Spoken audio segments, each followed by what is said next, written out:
I know, I was gonna say if I had been with you instead, then, yeah, it's fine. We're I live, hate but we're ahead of time. Too, it's like, I can have an initial conversation. yeah.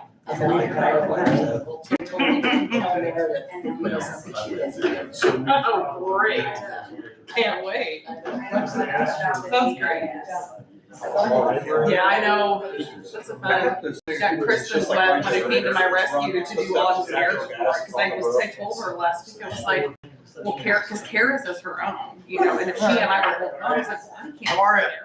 I was like, what am I gonna do? I was like, How you "Do want doing? your Good. girls for here?" And she's like, yeah, sure. I was like, great. Recovering from a beautiful weekend. Double braid or whatever that That was awesome. Caught a lot of fish. I gotta Yeah. I'm hoping for a beautiful weekend. This is of that. Good luck. No, it should be. Which one? I don't know. I tried to do it. I think. We have to. We got our update for the rewrite of the hospital, we'll go live on August the first, so that's what I'm signing. We're not referred to that. Otherwise, So all the work now. So for this one, it'll begin. There was. Kind of a lot, though, I think we're tossing out a couple of dates, so I'm not sure, like, legally the stuff or whatever. Oh, yes, we are. You know, when that, you know what I mean, like, right. Right on top of each other, but That was in fact, it's gonna be a busy. I was in there, I didn't see one into that party that we talked about. This is a classification. Oh, you did? what? Here's They're getting a New Year. our wages, July the 15th. by classification by department. Yes. See, that's the one I wanted. Oh, they're different. Yeah, well, they're the same, they should be the You same, wanna look, you It's wanna use one? just, but I'm just saying that, you know, we're. I'm so organized over We're here. the. See, It looks like Jake's yeah, part. see, these are all like. So I, right off the bat. These are by wage classification, and one's by office. It's just by department department. after So when you go to. He's in like, This guy looks When like. you go on the he's. engineer. I guess there's something about moving the cloud. Yeah, they're two different. I don't know. Seven. But he's wrong. To me, I was thinking. Where is he? he hates having his photo like put up anywhere though, or anything like that. He's real like, he's a real serious guy. Did you get that note? Well, I'm That- just take that trying to from show her why we have to reclassify. Yeah. I was over in. You know, that's- He's working for quite a party. Right here. Right, and if you go back here to the. He just feels that his work should be free for himself. He's just real, he's just Right. different. This is what we have to achieve. He actually came here from Louisville. It's, yeah, I And we know. So he can't has like go a tele, you know what I mean? We can't go under it. Yeah. Some others, you know, like he front loads Monday through Wednesday here or something. Concerned here, like we talked. And this is the current. This person is gonna be wanting Same. Well, these people right here are at this number right now, the top. at 35 hours. Okay. This person works 40. Oh, Did work 45, now works 40. Okay, I just talked on the phone too, it's $450 an hour, I just talked to her today. And then her name was Doug today, she's $450. Well, maybe we should read. Maybe we should do it. Which, that's kind of, they're pretty good on. Yeah. Say we're met up there.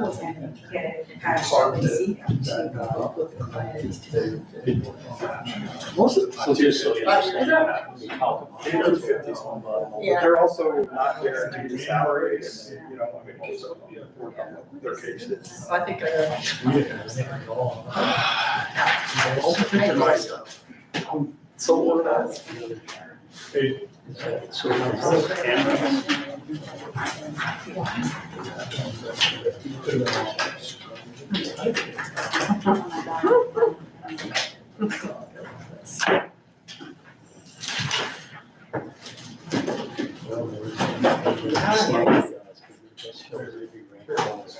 Did you watch it? great.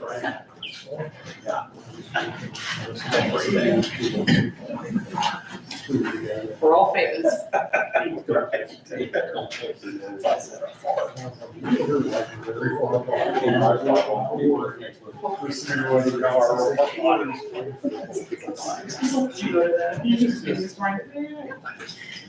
Yeah, I don't have that, so before I didn't know how it all. Thank God I did, because it was like.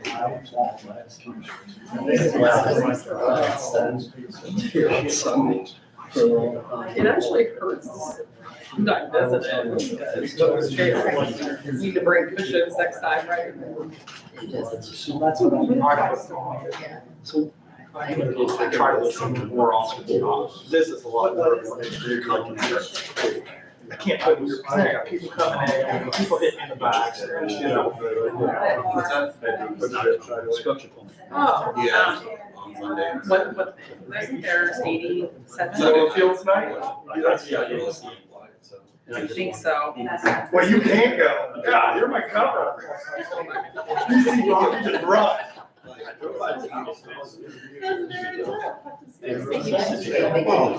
saw He's it. the son. I'm gonna let him just watch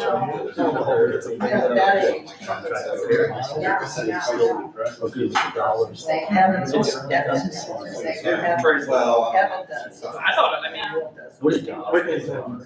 it was really expensive. It was like out of town. So much It was like 166. Something like that. I think it's the one that was like in Ohio. Because we haven't. Marked over to it. We usually do 2 times before we change that. But it was really easily out of our budgeted amount. Saying, how did you start this? You started. He's already on. She planned it. She did. We did our little cousin and all my little cousins out there, cousins, kids. So ready when you are. It's not 4:30 yet. You got a minute? You got a minute? Are you pushing the button? It's already live, I'm gonna be clear. This is a recorder. Oh. You gotta give us some warning on that. I said we're live and I walked back here. No, I'm just kidding. You ready? Yeah. Okay, let's open the meeting of the Du Bois County Council for May 19th.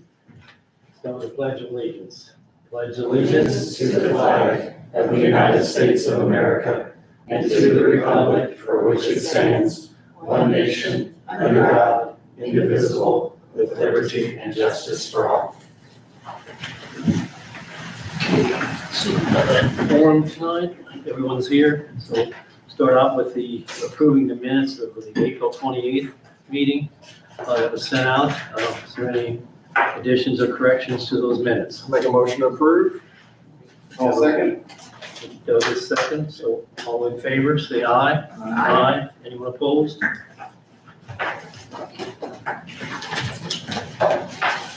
So Carla, are you ready? Yep.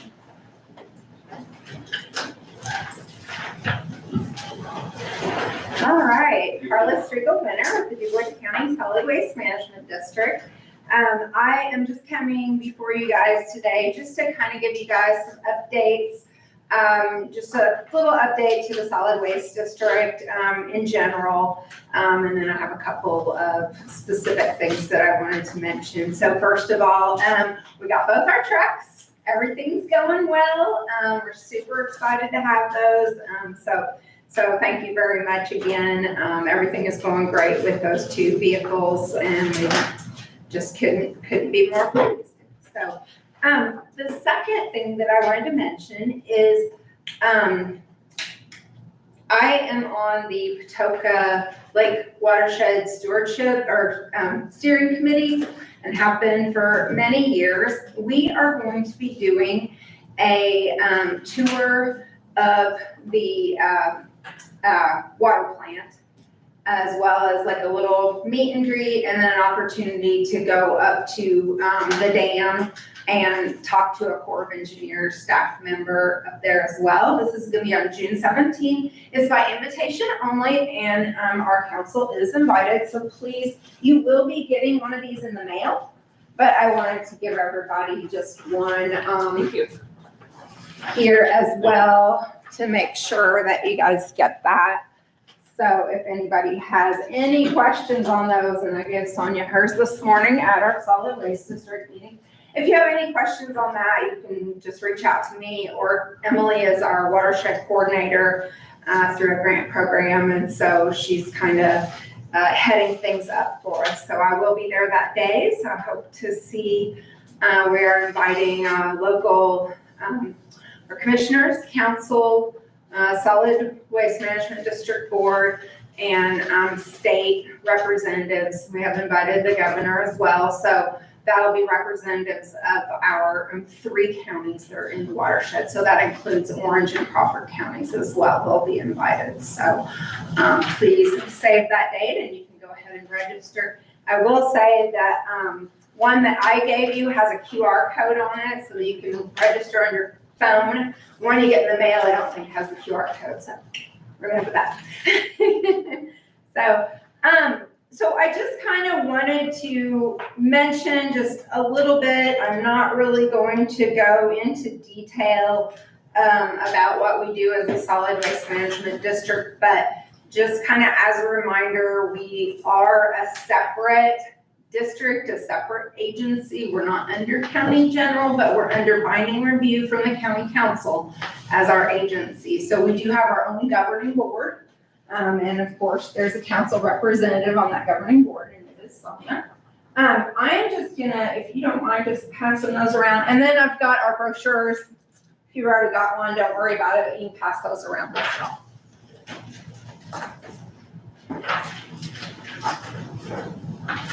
So one of the many reports that we have to do is called our SB 131 report. And that's what I've given you, and I think did that get around to everybody? Yeah, can you go ahead and pass those down to my strings? No, that's okay. Because I need one to go over. Thank you. All right. So our SB 141 report is basically a summary of some of our other reports that we have to do. So I just that way you can kind of see what our expenditures are for the year, big picture, and basically how much of that is spent on personnel, how much of it is spent on program. And then it kind of talks a little bit about our recycling as well. So on that additional information, basically the recycling carried out for the district. Now, just as a reminder, the highway department oversees all 8 of our drop sites. So that does not include this tonnage. We are only able to include the tonnage that we specifically oversee.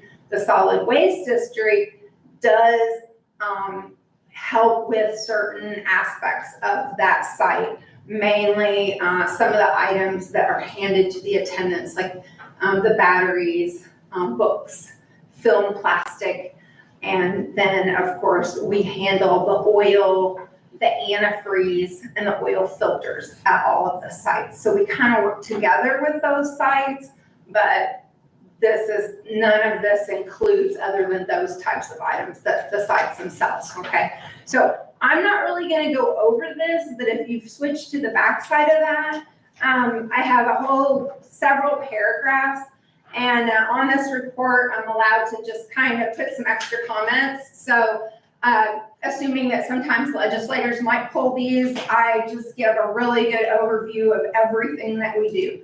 So if you want to read that on your own time, go right ahead. I'm not going to go into that and take up too much of your time today.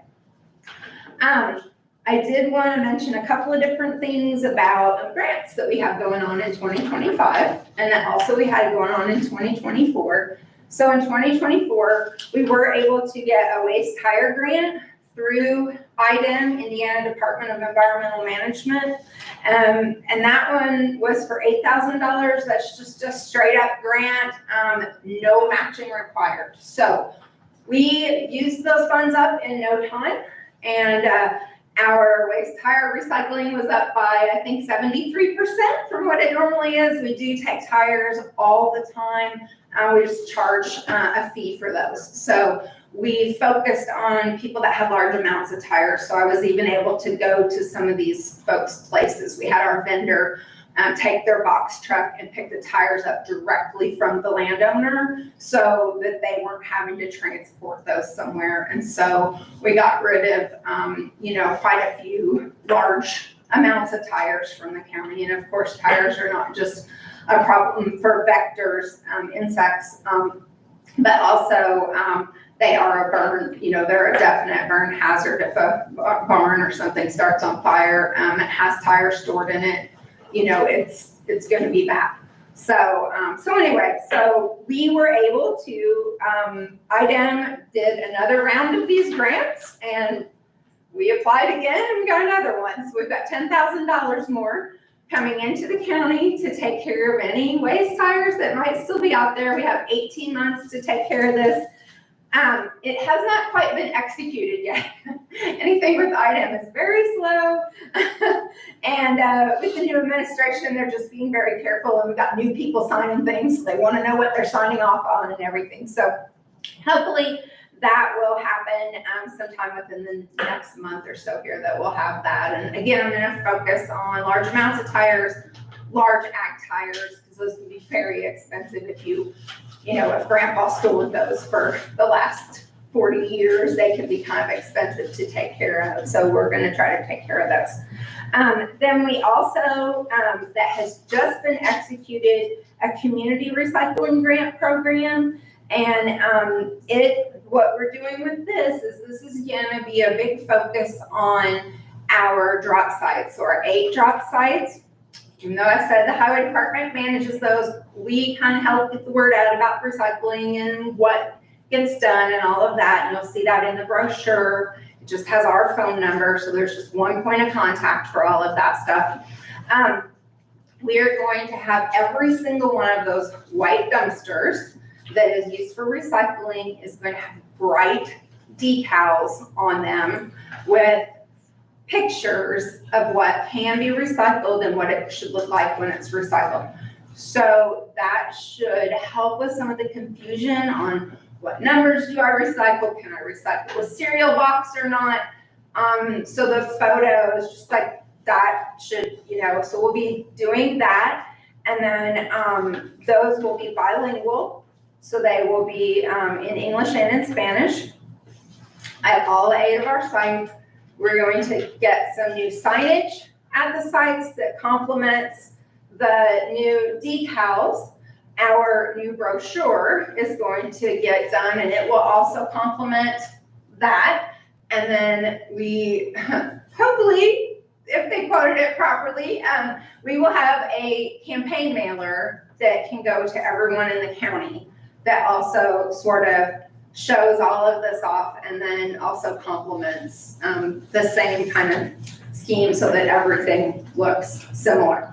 So this is about a little bit over $14,000 project, and IDEM is going to be paying a little over $11,000 of that. So we do not have much in the game as far as what it's going to do for our community. So wanted to kind of mention that. And then there's another IDEM grant. The state is doing a materials management plan, and IDEM is doing some pass-through funds on that. They will have, I think, 10 to 20 grants for solid waste districts or counties to do a materials management plan. So the Solid Waste Board has said, yes, we want you to apply for that if that does go through. So they are that's still kind of in the works and those haven't come out yet, but I'll be planning on applying for that as well. So in addition to all the other stuff we do, I'll be handling a couple of grants this year. They are smaller grants, but they really help us out quite a lot because as you can see, we don't have a huge budget. So every little bit counts. So those are basically the things that I just kind of wanted to update you on. Are there any questions or concerns or anything? Okay, if there's anything that you see in that you have questions about or just want to know more, just let me know, okay? Thank you. Thanks, guys.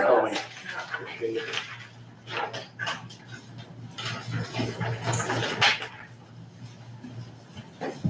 Stuart, are you ready? I'm ready. Stuart Wilson, 911 Director for Du Bois County. And I'm here for some additional discussion after some questions from a meeting that I couldn't be present at last month I presented some information about a monitor panel for the generator at the Justice Complex. That generator supports us at 911. It also supports the new jail pod and community corrections. It's a big unit. Mike obviously is very familiar with it, being involved in the building project. I did watch the meeting from last month to see what the discussion was, and I understand the questions, and I reached out back to Wire Electric, and I posed those same questions that were posed to me. And I got answers late Friday afternoon from Wire Electric about what the other alternative that is available is. I was present this morning at the commissioners meeting, and I had an opinion about what we should go with and what we should do. I sent the information in an email this morning that some of you may have seen. What my opinion is that I would like to move forward with the original quote for the $5,215 to hardwire that panel in the 911 center where it can be monitored.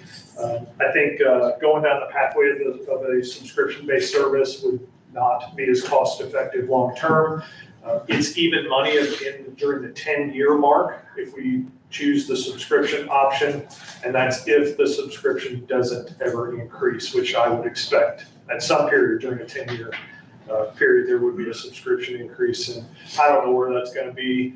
It could be year 8, or I mean, maybe we would make it 10, but I would be very surprised. That monthly or annual fee that Evapar has quoted in that is similar in nature to some other Generac brand monitoring services that I looked at about 3 years ago on some other units.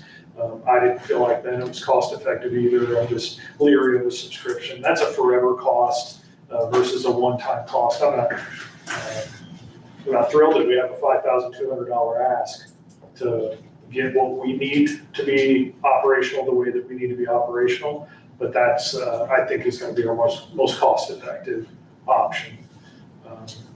There's a lot to that. It's a far run. It's cabling that is a complex cable that has, I think Wire said 32 small wires within that cable. So it's an expensive materials cost. They do know the route. They had to run that on some other changes that we had to make on the building project. It's just what we need to be able to maintain that high level of ISO score that we have. I really don't want that to go down, and I'll do everything that I can to keep that ISO score as high as it is. It's important to our homeowners and our business owners to have the strongest ISO rating that we can from our fire services, which we are a part of. So, And our rating goes down because we don't have a monitor. it can, yes. So us monitoring, us knowing the status of that generator is a question that ISO rates us on. And that question, if it's a yes, then we get credit for that one particular question, which becomes part of our rating. If it's a no, then we don't get the credit for that. And there's a lot of things like that. Generator monitoring is one of them. There's other things that are more significant. Call assessments, our radio infrastructure, but generator, the knowledge about the actual status of our generator is one of the items that ISO asks us It about. seems like all you need to know if it's on or not. I That just is think correct. that this price is high. I use the same stuff. I can tell you what everything's doing. My price hasn't gone up in 6 years, and I don't pay that much. And it monitors everything of what's going on. We have a generator on the roof too. I guess I'm just surprised of I don't have another vendor Wire Electric is the vendor that installed that unit. They would be the most familiar. I expressed my concern to them when I went back to them with the additional questions about, this is a big ask. It's an expensive project. it's an expensive mess up, really, because it shouldn't. Why did we run it there in the beginning, which is not, it's. Well, when we were in the planning phases with RQAW, I spent time with the electrical engineer that was assigned to RQAW. I met him at our existing site. I showed him the generator monitor and said, this is what I have to have. This type of setup has to be in our center.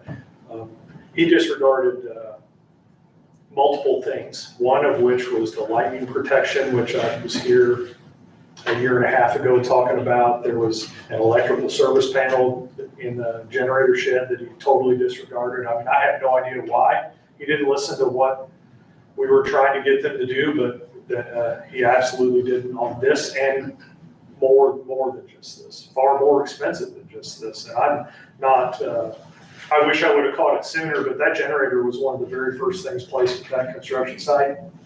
You know, we can, woulda, coulda, shoulda for me, you know, but I think just the grand scale of that project is just something that I didn't know it wasn't there until we got there. Because I would think an ISO rating would be higher, knowing that your entire staff would be emailed and notified upon a generator returning. I mean, a monitor sitting over there, I'm just concerned, does this make sense? I mean, is it really gonna be? Well, I have an audible portion to it, so, I mean, you can't, it's not something that you can ignore. And being familiar with this type of panel from having one at the old center, you couldn't ignore it if you wanted to.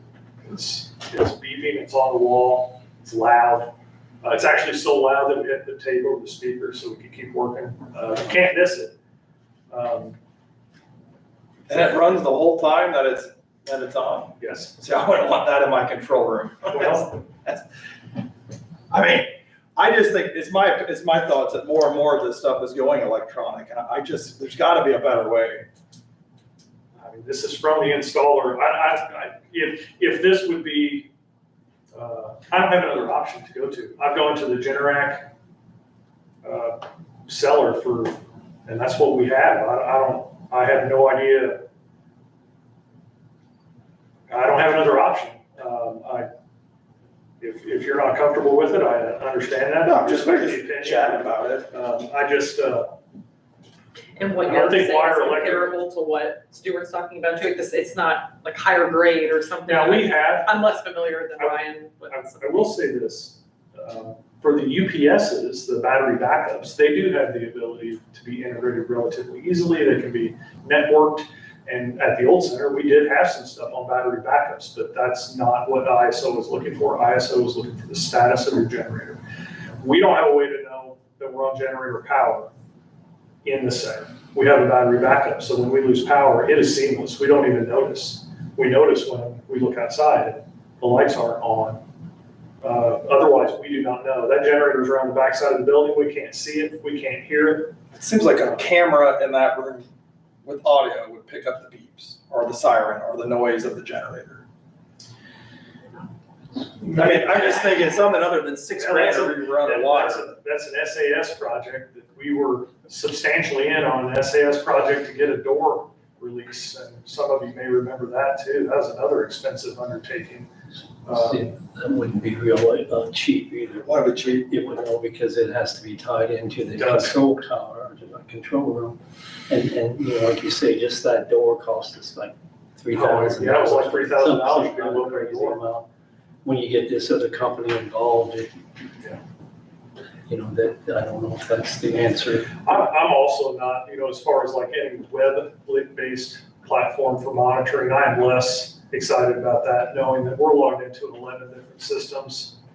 So I've got 3 people sitting there logged into 11 different things. And if we can prevent it from being 12, that is what I'm trying to prevent. My hope would be it'd be an email that would notify the entire staff, and they should be able to do that cheap and easy. That's not what Wire Electric told me. And Wire Electric's the only one that would talk to you about this? They were the seller of the unit, and they were also a low bidder on when we did some previous Generac work. Coming up on 3 years ago, I think we replaced 2 smaller units at tower sites. When I reached out to Veritech, which is a company that services other generators in the county, and we have them come on a scheduled basis, just a regular consistent basis, they said that they quoted something very similar to what Everpar was quoting. A monthly subscription. 3 years ago, I think they were talking about $30 a month, so $360 a year. We didn't talk about installation or upfitting costs because I felt like the $30 a month was too big of an expense to consider. I think the other thing, by not using wire, which they installed the original equipment there, I think we would jeopardize our possible warranty and work I think that would be that would be something I don't think we'd wanna. Well, I mean, all I'm saying is we look at this box. But if wire's the only one that can work on a power monitor box. No, I mean, it's the wiring and the hookup to the generator to this, room, I Yeah. think, because they installed the generator. And then, the last time that we ran wires as part of the door project, Wire is the one that did that too. They're familiar with the route. They know where it's at in the attic. I'm sure the generator warranty is 6 months, and it's been, 5 years, 4 years? I don't know. The commissioners asked the same question this morning. I have not asked what the generator warranty is. I know that Tom Lessinger said he thought we were in year 4, but I think we're probably in year 3 since that went live, because it was live very early on. When the corrections moved to the jail pod, that generator was online. So I'm at the request of the commissioners, I'm finding out what that warranty is. I don't have an answer for that yet. I would gladly report back. I would have expected maybe at year 3, maybe we were nearing the end of the warranty time, but I don't know. I don't have a clue what a big industrial unit like that, I mean, what that's- kind of warranty it is. It's probably irrelevant as far as this control panel's concerned anyway. I mean, that's gonna be a different one, they're not gonna replace the whole generator in 3 They or are not. 4 No, it's years. just the physical connection to it, and the issue, the expense comes in, how many feet away it is. It's not right next door, it's all the way out back. So that cable cannot be interrupted or spliced, so we can't use the existing cable structure that's there. We gotta start brand new from where we're at. Other questions for Stuart? Comments? I don't know, I mean, my only concern with the wire, it does say it's an estimate, plus or minus. How would we handle any overrun there? Or how would we, That's, I don't know. I I think there are, I have a budget line item that has some flexibility, and it's a repairs and maintenance line item. I did check, I'm not allowed to use state 911 surcharge dollars for this expense. That question was already asked. That is out, that's not an acceptable expense. So there is a repairs and maintenance line item that I could use to do you think, maybe to supplement. My fear is, we use that for many things in the building. So every computer, every piece of equipment in the center. Historically, we have ended the year and not had spent all those dollars. I know I have 3 computers that I need to replace this year out of that budget line item. 3 computers is gonna cost me $6,000. And if I have $8,000 cushion built in there, boy, that's getting pretty tight on a $141,000 line item. To be down to $2,000 at the end of the year is very close. So I'm hesitant to say I have existing dollars in my budget. Do I today? Yes. But then I'm not gonna have the money to do other work. It's the same boat we're in. No, I mean, and we're getting pressed on a lot as well, is my only concern. sure.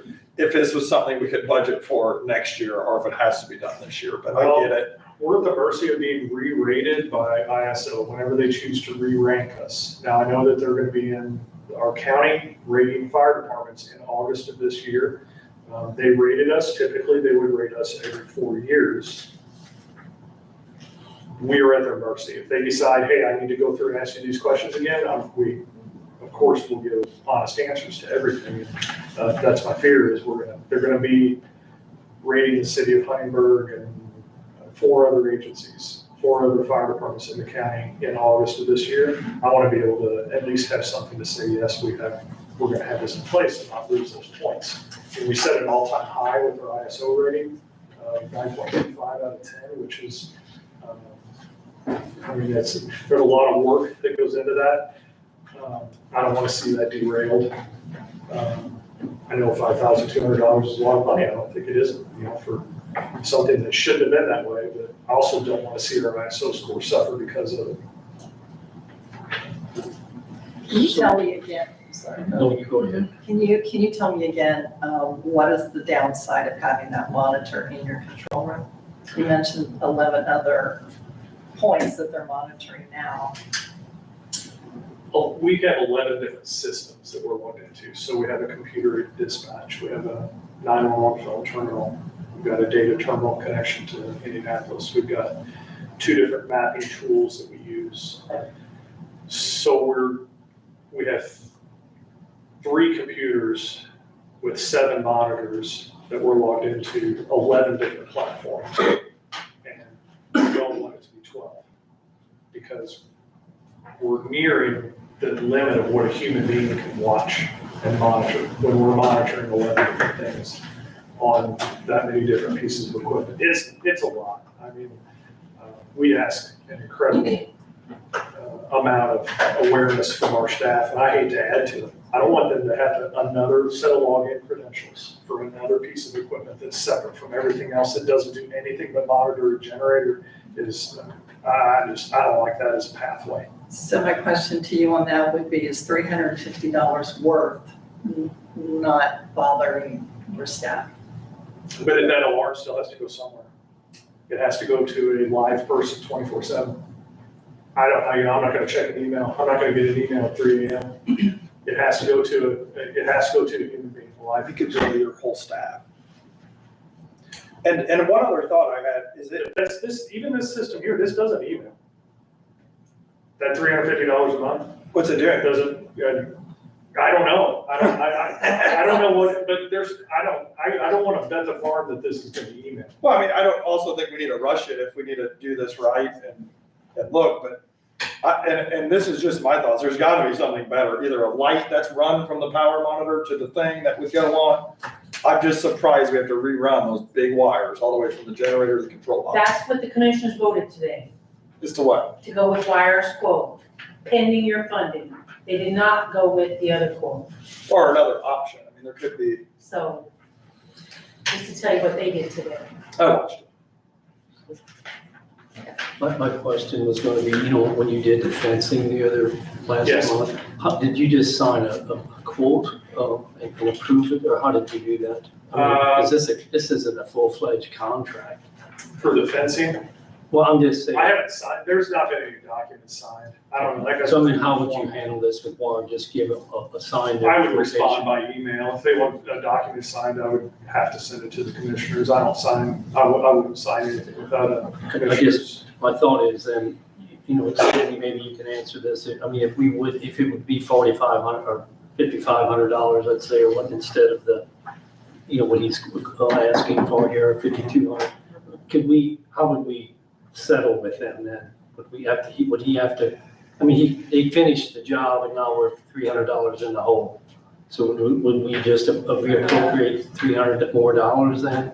You have to have something in place for him to be able to proceed with the work. Yeah, and so we don't know what that, it says plus or minus, so it could be a savings, that's the difficult part about this. Correct. Is what I And see.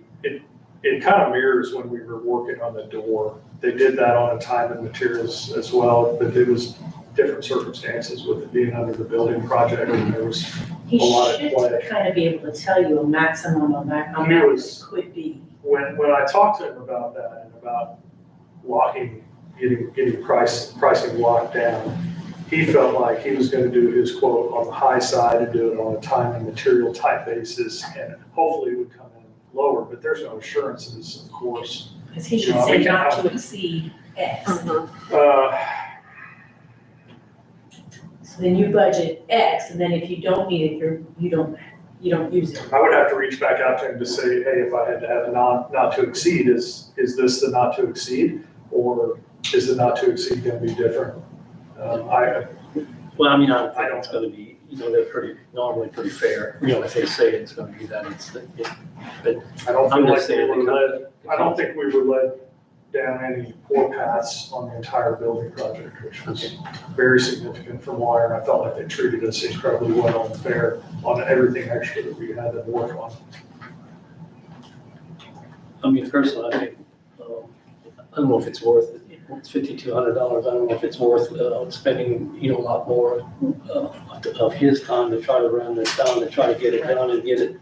If ISO is coming to review the facility in August, I think we ought to get it moving, and that's my opinion. So you can express, anybody else want to express their thoughts? We would just have a consensus and we'd have to advertise for that. So, I mean, that's gonna be another month, June. Yeah. But at least you could, you know, if we,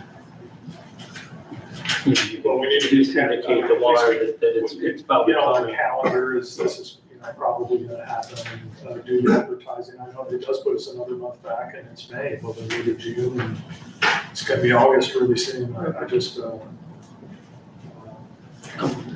mean, the other way we could do it here is to push it up a little bit, $5,500 and so, to appropriate that, and then if it doesn't, it's gonna return back to us anyway. It's my thought. I think that makes sense. Okay, so let's have a show of hands. Who's in favor of appropriating $5,500 to do this monitor? So, okay, well, let's do that. And then Which fund do you want to use? I was thinking of CNR funds because it's protecting community corrections technically. And I was yeah, thinking, that generator does well. Because the It does building- support the entire complex, except the very oldest part of the original sheriff's office side. because the building was all under CNR money. I just think, if we. Is your budget as a line item for repairs and maintenance for that whole building? No, for 911. Okay. And we pay a lot of maintenance agreements, we pay computer replacements, it's quite a wide variety that comes out of there. Normally, it's equipment replacements and maintenance contracts for equipment that we have. But that's why I like that CNR. That's a good place to take it from. I don't really have anything that covers building type, because at the old center, the building monies were handled totally different. There was a tenant and there was dollars available for building related things. It was a very different circumstance. I don't know, the generator replacement out there took place long before I was the person in charge, so I don't know where that money would have came from when that big generator was placed. It could have been QCAP or something, possible. I don't know. I don't think I remember that. So I think you can, try to put. I will try to get that, the not to exceed, maybe I'll try to get an updated quote so we can lock that amount in. Yeah, it would be best if we could. Probably, I think that's a good suggestion. I think it protects the county well. So I will work on that from Wire in the meantime while we advertise, and hopefully we can, hopefully that not to exceed is not a whole bunch more. If it is, I'll have to come back and we'll try again. Well, it's. I'm pretty passionate about this need. Well, I I know. mean, we just achieved that record high score. I do not want to see it immediately go down. I mean, there's a million circumstances that could derail us there. I don't want something that's fixable. How did we get that high of a score without having it done already? We had it. Oh, we did. We had it 4 years ago? That's, About when they did it. no, they rated us in August of last year, just before we moved. So we had it at the old center. So June 23rd is our, next council meeting, looks like here, so if we can, If there's more questions and you'd like for me to appear, certainly I could appear on that meeting, but, You could probably just email us. I don't. okay. All right. So, thank you. Thank you all. Thank you, Stuart.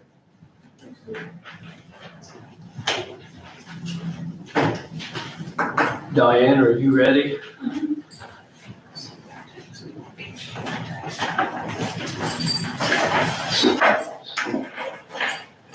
So we're, Introduce yourself for the public. sorry, I'm Diana Fisher with Fisher Farms Natural Foods. And we had applied for another tax abatement for our expansion, which was supposed to start in fall of last year. But then we had to push it off. Couldn't get all the contractors coordinated at the same time due to the foundation architect taking so long to get those plans to us. By the time he got them turned in, which was like 2 or 3 months late, our concrete person had moved on to another job because of the full spot. So by the time they could do it again, then we moved everybody else. So anyway, we pushed it off to this year.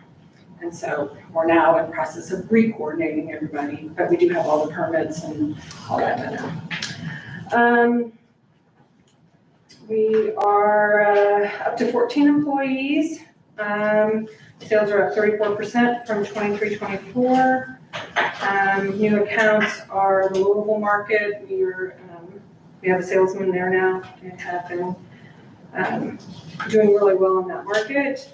And the Fishers Event Center in Indianapolis, or in Fishers, opened, and they've been buying a lot from us. They are an arena for volleyball and hockey, and then concerts. We were very active last year with the local Food for Schools program, and we helped with a lot of that. And we are happy to announce that the Southeast School Corporation here in Du Bois County has been buying meat from us for their students. So it's been very fun because a lot of local farmers that are in our network of farmers have family that kids are now eating their meat at school. So that's been very cool. So that's where we're at. Any questions for me? And then do we want to move on to I just cover this one first, maybe? Sure. And so, we gave you kind of a grace period because of the kid to It report this. was kind of all confusing with it. So the public knows, because I think it was due on the 15th, but we had given you a grace period to do this. So, that's great. I just copied the front page. I didn't copy the whole thing. I didn't bring it along. Here's the But personal property for the new project, and here's the real property. So we're doing both personal property, which is, There won't be any kind of abatement because the projects haven't started yet, but okay. she comes But together. it would be approved when they bought it, okay. And then the million, the cost of the improvement for the building, $1,700,000. Yes. $1,700,000. Let's see,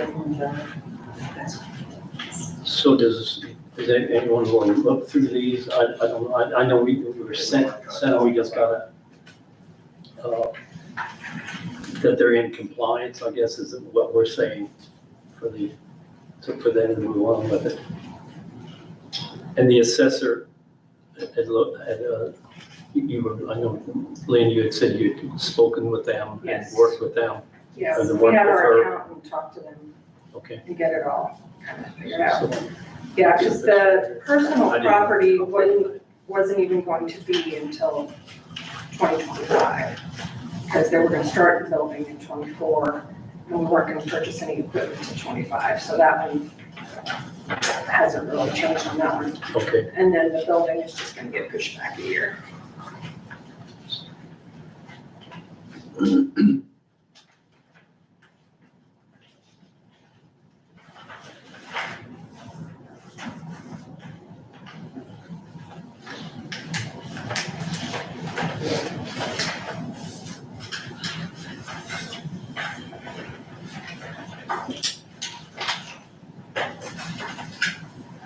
I think with the stage they're in, it's, it's kind of still, like you're saying, projected, and most of it's projected until, and it's supposed to be done in 2027 or 2020, 2028 totally. Yeah, we planned it for several years.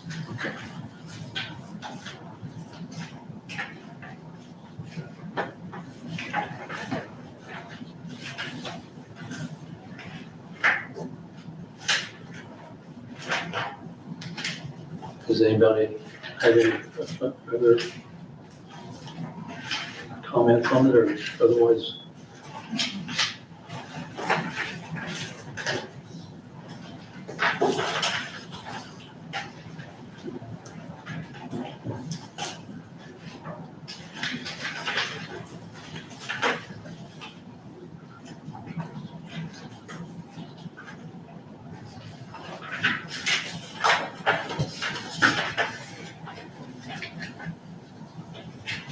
Which she, Alex said when you got open it, that's a 20-year abatement, but 10 years, right? I think it was on the last page there. Does that show the years?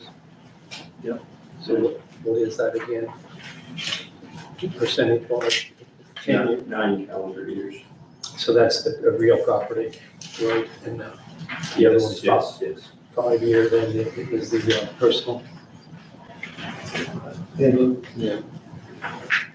So if everyone's okay with it, I guess I'll entertain a motion to admit that it's in compliance or agree that it's in compliance with the abatement. I'll make the motion. Okay. We have a motion on the floor. We have a second.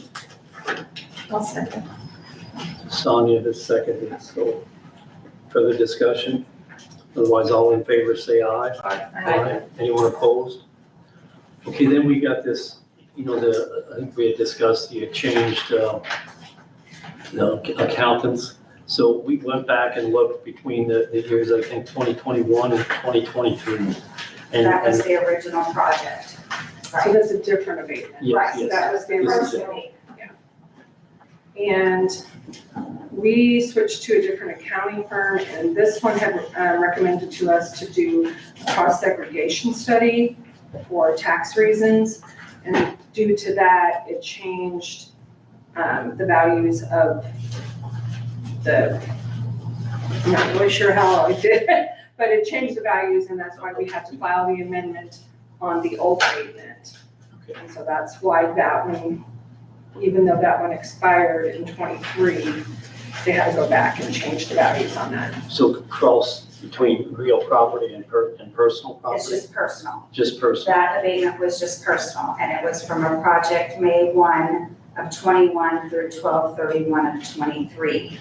So by switching to a different accountant and doing the cost segregation study, for 24, page 25, because their personal property value was less than 80,000, they didn't have taxes due on their equipment, so therefore there was no abatement. But by doing this amended return, now I will be doing a correction of error. They will have an assessment for 24, page 25 with taxes due, and then there will be a value for an abatement. And then for 25, page 26, they also have some value of the equipment. So those are right here. This is the breakdown if you want to see. The assessor's office actually does the personal property abatements. They do the calculation based on the year, what year they're in and at what percentage based upon what you guys have approved originally. But by doing this amendment, it's going to change for 24, page 25, and then 25, page 26. So there's a schedule here. They tell me what amount the abatement is, and I do the work in our tax system. So let's at least run that by me. Doug, So here is, I got a question for you. sure. Next year, is the threshold changing on what you actually pay? Because I heard a lot of So- farms I read won't even have to pay in because they're under $1 million threshold. Well, this is what I've heard the last, I haven't seen it in print. I heard that 25, page 26 was still gonna be 80,000. Then for 26, page 27, it's going to 2 million. They got rid of the million, I thought, at first it didn't, and then I heard they did, Pretty sure they did. and I think, so that's gonna make a difference. Yeah, I mean, some All of these these. tax dollars that we're collecting for the personal property. Now, if you're under 2 million, you won't be taxed. Yeah. That'll change. That's gonna change some things. Yeah, I see. I mean, that's a lot of revenue for farms. And they're changing the ag rate. They're lowering the assessment per acre slightly for 25, page 26. I did see that. I did get confirmation from the DLGF on that.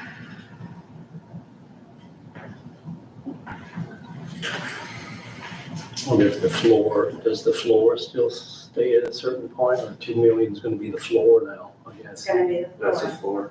And then it used to be there was a certain dollar amount that was a minimum that they had to pay taxes on. That I think is being eliminated. It's pretty-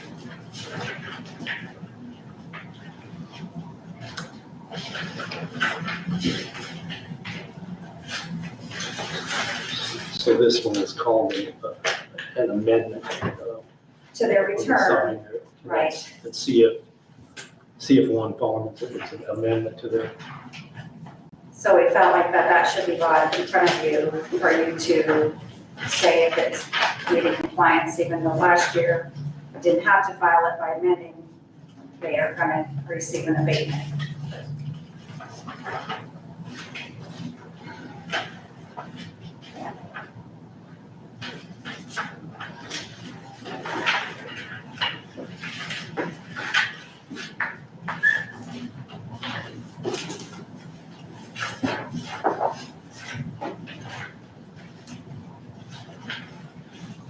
Diane, while we're looking through this, are you expanding your farms also? Possibly? You're not growing in that respect? No. We decided that we're just working with other farmers. Okay, We're renting property and we have several farmers now, but we do a lot of different things. They can have our cattle on and they watch them and they graze them.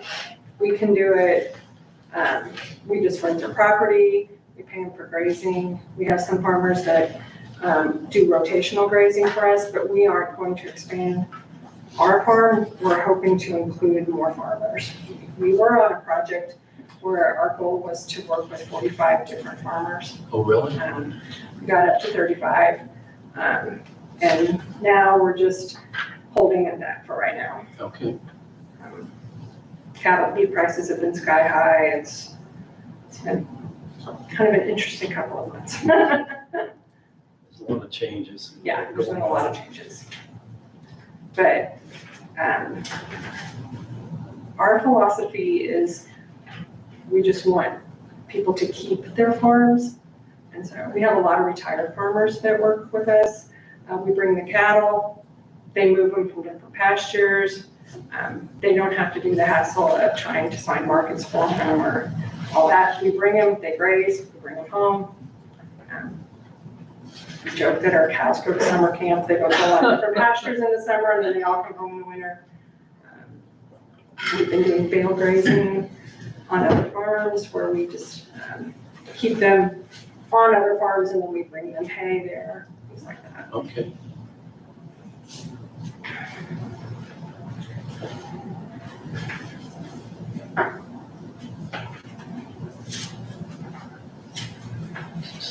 So Lynn, would we just again sign as it just in compliance? So yes. As a, okay.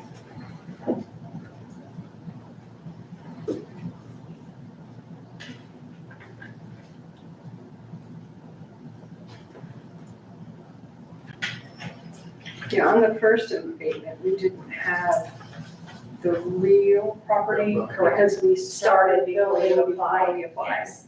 So it was just personal property.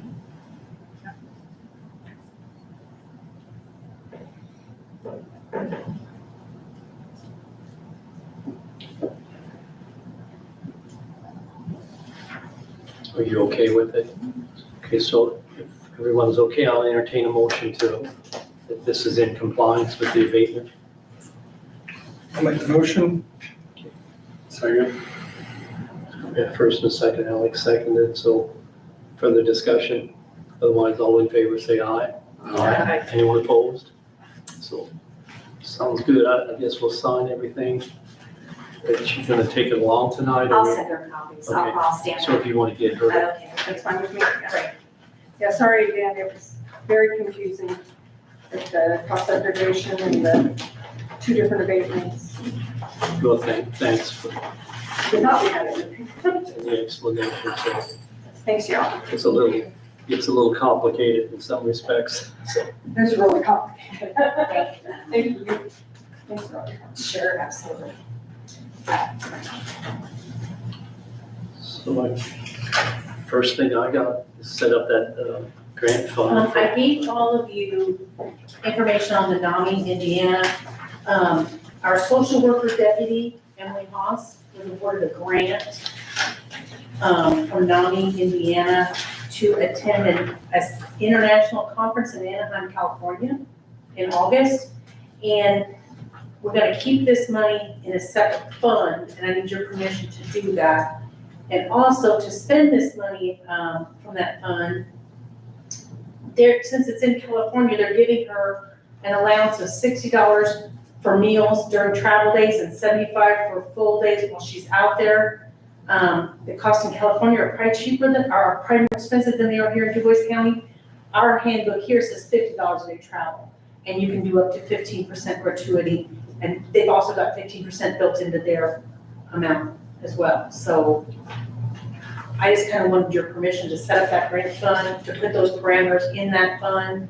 Once she expends it, goes to the trip and comes back, the fund will be gone. Does anyone have an issue with this? I mean, it's not county money, it's, so, I mean, it's, I mean, she's gonna do the flight, she's gonna do the hotel stays, she's gonna do, her travel to and from the airport out there, and her meals.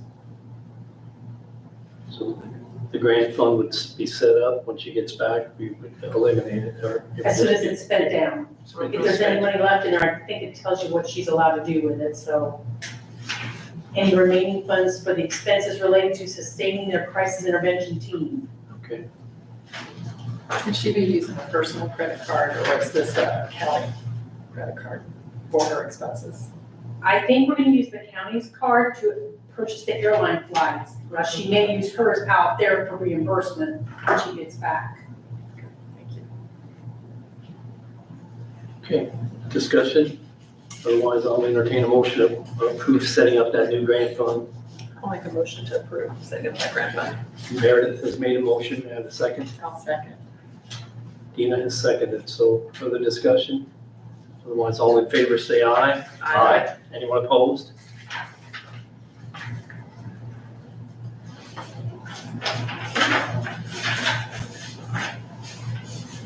Okay, next,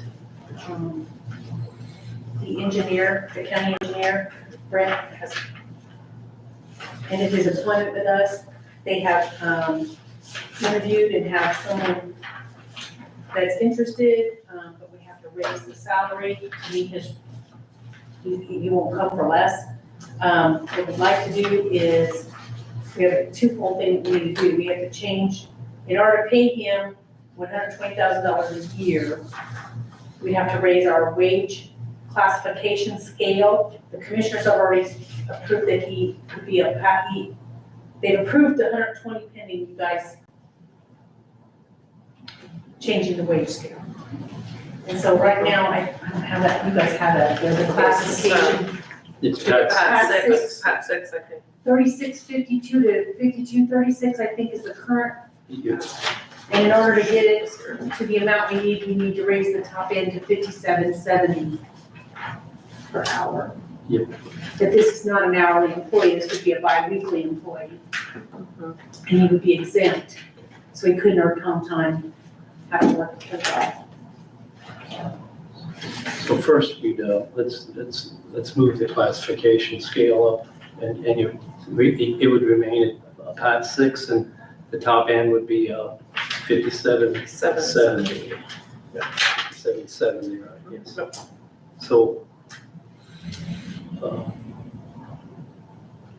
I guess I'll make a motion to move that classification up. Yes. I'll second that. Further discussion? Otherwise, all in favor say aye. Aye. Anyone opposed? Okay. So we got that part. Okay, and then, like I said, the next thing is to increase the line items that we currently have. I think worked out, and I've sent this to you previously, the amount of money we would need. For the I sent you a spreadsheet cube. that we would take out the additional part this year out of Hume Bridge. We would need $5,850, I believe. Yes, that's what you have, additional appropriation. That's the salary, the FICA and the PERF Yes. to start from June 9th to the end of the year. So that's just an additional appropriation on Cume Bridge, right? Yes. Okay, so that's 5850. So everybody understand that conversation or discussion? Otherwise, I'll entertain a motion to approve that additional appropriation of 5850 on the Cume I'll make a Bridge. motion to approve. Ryan has made a motion, may I have a second? Second. Alex has seconded, so further discussion. Otherwise, all in favor say aye. Aye. Anyone opposed? We would just figure on doubling that next year because allocating that much more money times two since it's only 6 months this year. Well, we would re-budget. Yeah, our budget for Well, it. if you look at the sheet, Brent got paid out some, but there was weeks without paying him, since this guy's not gonna start till June, so that money also helped us Oh, yeah. True. to raise that difference. I have it on 3 different sheets, so. So that's fine. If I get a perf into salary.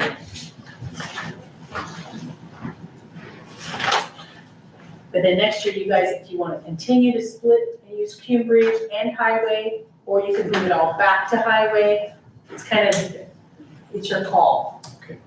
But he does do about 50% work for the bridge, so When is his start date again? June 9th. June 9th, thank you. Now, the State Board of Accounts kind of said if he does split the pay, they might want to do like, what do you call it, time, how much time did he spend on this, how much time did he spend on that? If you don't split the pay, they don't have to do that, Okay. so. And again, for all of us in the public, you know, that 40,000 of that is a state of Indiana grant and aid, And that, 40,000. and that 40,000 goes back to the highway fund. Okay, so, you know, we may want to consider keeping the other 80,000 in the highway. I don't, we can discuss that later, but it seems like maybe to simplify things, maybe just keep it out, that's in the highway, out of the highway fund. It's just so we all understand that it's It's really. just when they prepare budgets, they're gonna kind of need a little direction. And then the only other thing I have is the amendment to the salary ordinance to pay the county engineer $4,615.38 bi-weekly, starting June 9th. This person's position will start at 7:30 a.m. and work till 4 and be a 40-hour week. They'll have a 30-minute unpaid lunch. They'll work a flexible schedule to meet the nature of the work required, and the position is an exempt, and would be categorized as an exempt employee. So, on that same thing, you know, the other classification, job classification that's in that Pat 6 is I think that So that's position is only considered. 35 hours, and this is 40 hours. That's what made us push this up also, that wage, that classification wage. So, otherwise, getting back to this salary ordinance, does anybody have any discussion on that? 46, 38 and 38 cents bi-weekly. I'll make a motion to approve. We have a motion on the floor to approve it. Have a second? I'll second. Dina has seconded, so further discussion. Otherwise, all in favor say aye. Aye. Anyone opposed?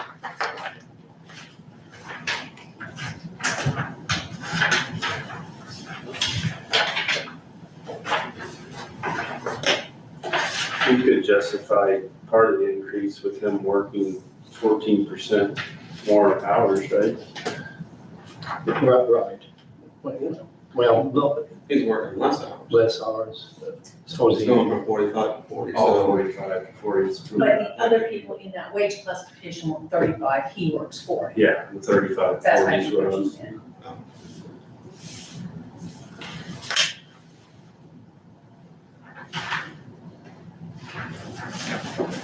Right.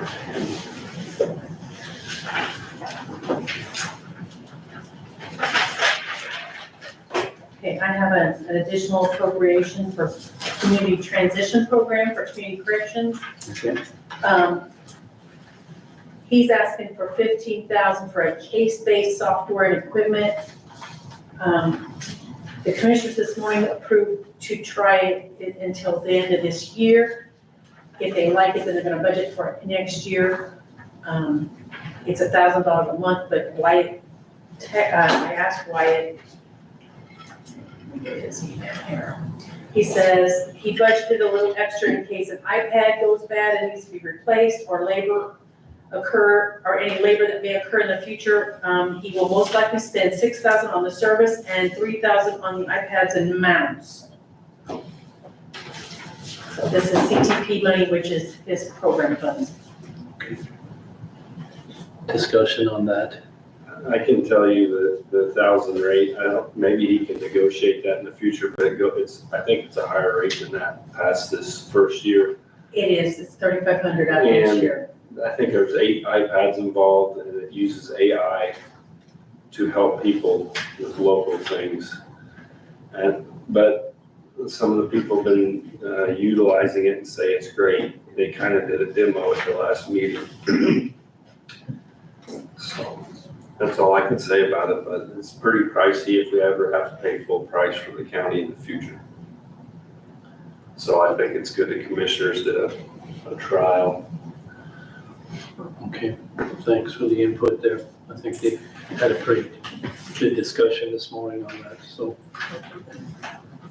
Otherwise, if there's no other discussion, I'll entertain a motion to approve that $15,000 additional appropriation for case-based software and equipment. Make the motion, approve it. Okay, Ryan has made a motion. I have a second. Second. Alex has seconded, so further discussion. Otherwise, all in favor, say aye. Aye. Anyone opposed?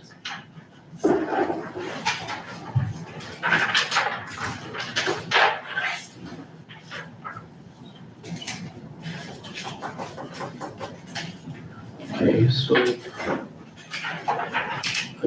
before I forget here, get into budget prep, the Mid-States Corridor financial statement for 23-24 was sent to me. So I'm gonna pass it on and you can look at it and we can keep it here. Anybody wants to take it home or whatever you want. I read through it. It's just, I think it's just something they have to do, financial statement of CPA approved it. Or, certified it, I guess. It's the RDA part of it. Is that for 2024? It says 23-24. 23 and 24, it's 2 years.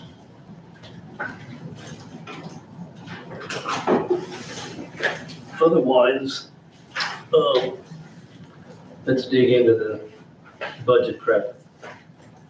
So I think, first of all, I think I sent out yesterday something, and I think we all were at the district meeting, the EIC district meeting, and we touched on some of this. But it appears, I reached out to the Senator Schmidt's office there, because we didn't get into some of the detail, I didn't think, on this. And it appeared to me that maybe it was just a note change, but they kind of indicated a 4%. They got a note here, 4% MLGQ growth cap in 2026. Maximum levy growth quotient. So I guess I was a little bit confused. Does that mean that we could have 4% for 2026?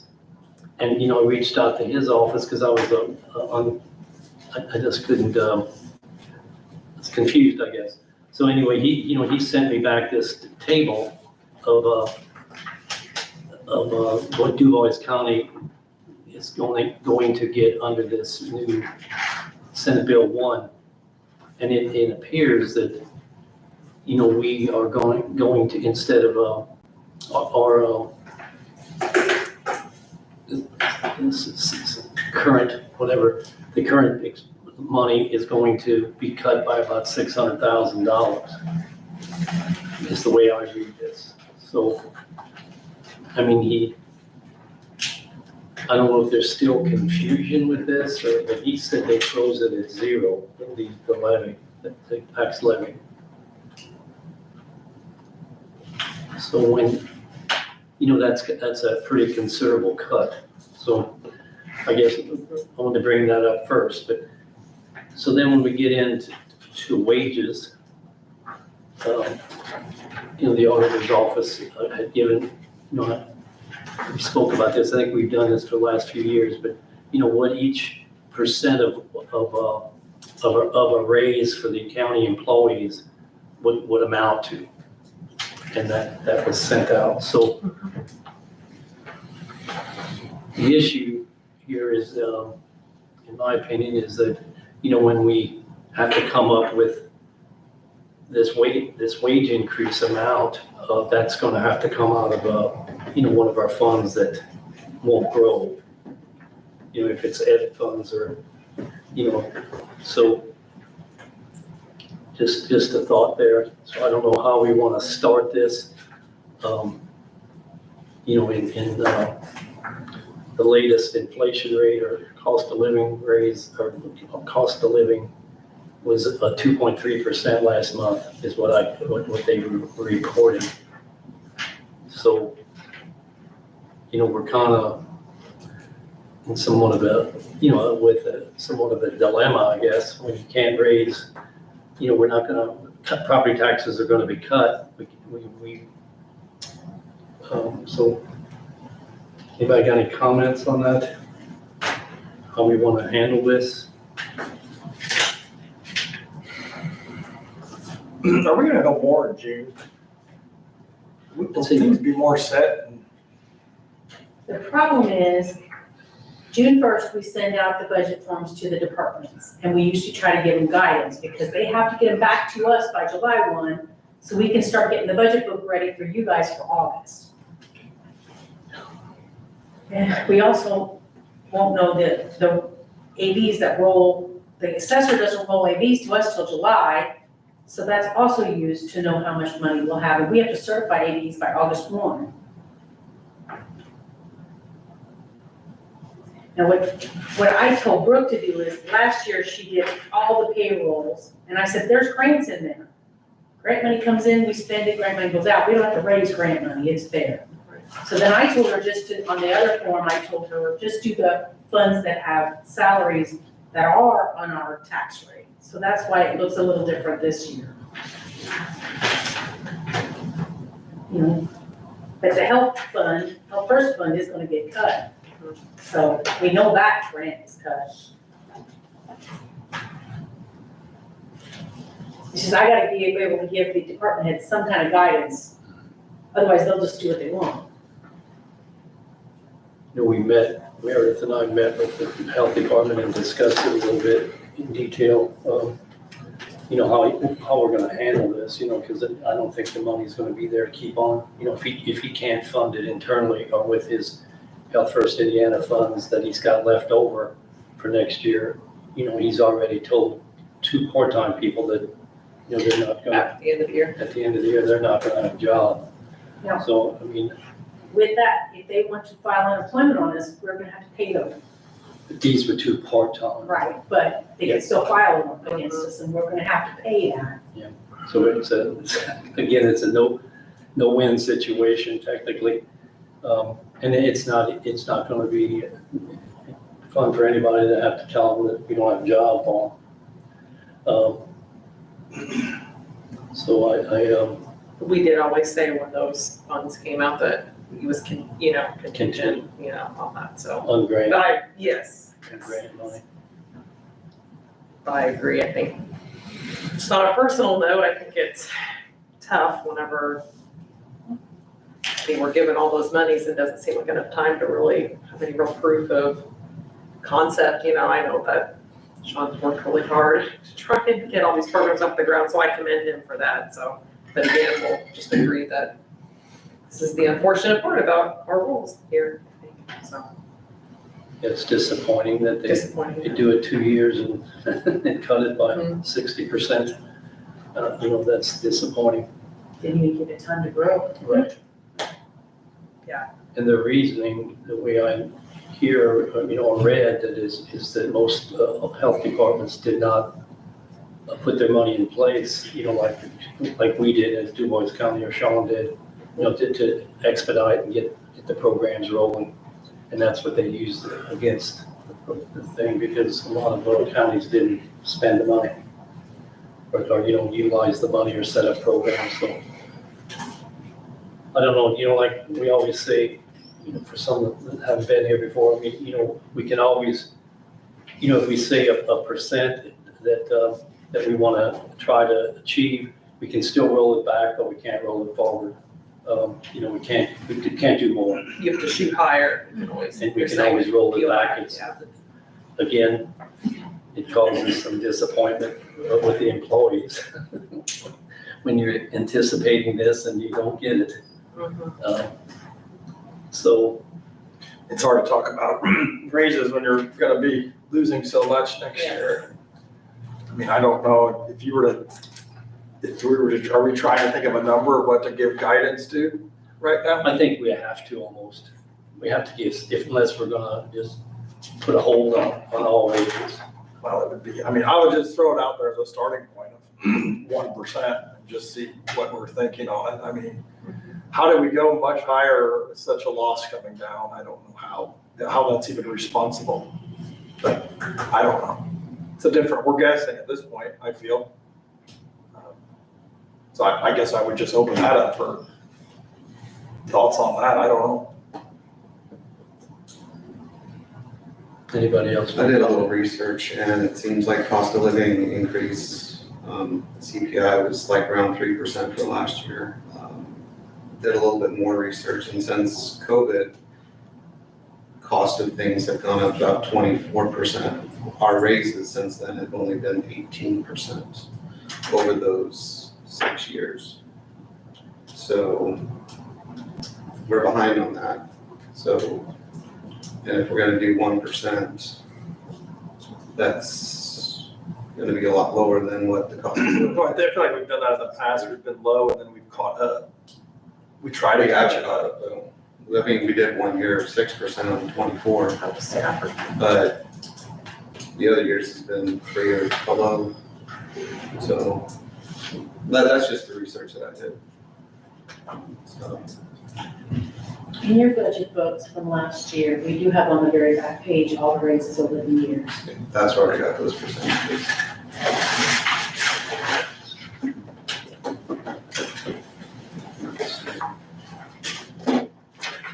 I think it's important to note too that we could consider, not raising any of ours, certainly on the council, just throwing that out there as a department. I would be in favor of that, just knowing to give it to our full-time folks. I mean, we usually base, our deputy prosecutors and the sheriff are based on the judges' pays from the state, and I have heard that they cut them back, but I haven't gotten anything formal yet. Okay. And then our probations are statutorily set, so we can't do anything about that. Well, 2017, we didn't do anything, right? There have been years where we didn't get raises. I just feel like if there's ever a year to be cautious, this is the year. But we are literally guessing going into this budget. Because if you're estimating, $600,000 loss, and then even at one, you're at another, with all of the, the extras, per everything, 165. We haven't gotten healthcare yet, right? That's not, Widens the gap even more, I guess. just.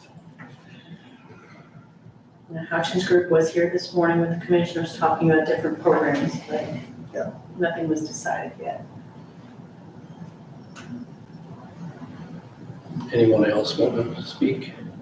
So if Ryan threw 1% out there, what I'm hearing you say, Mike, is we can't raise it if something. I mean, if we get into August, once she sends it into, Well, once I submit to the state, you can't change it, which is after our August meeting. But I don't want, I don't wanna say, oh, it's just easy to do that, because you're talking the whole county, we have to change all the budget book, all the salaries, all the benefits that go with those salaries. I mean, that'd be a big undertaking to try to change everything after you've got it to a point where we can submit. And I don't know if you remember the days.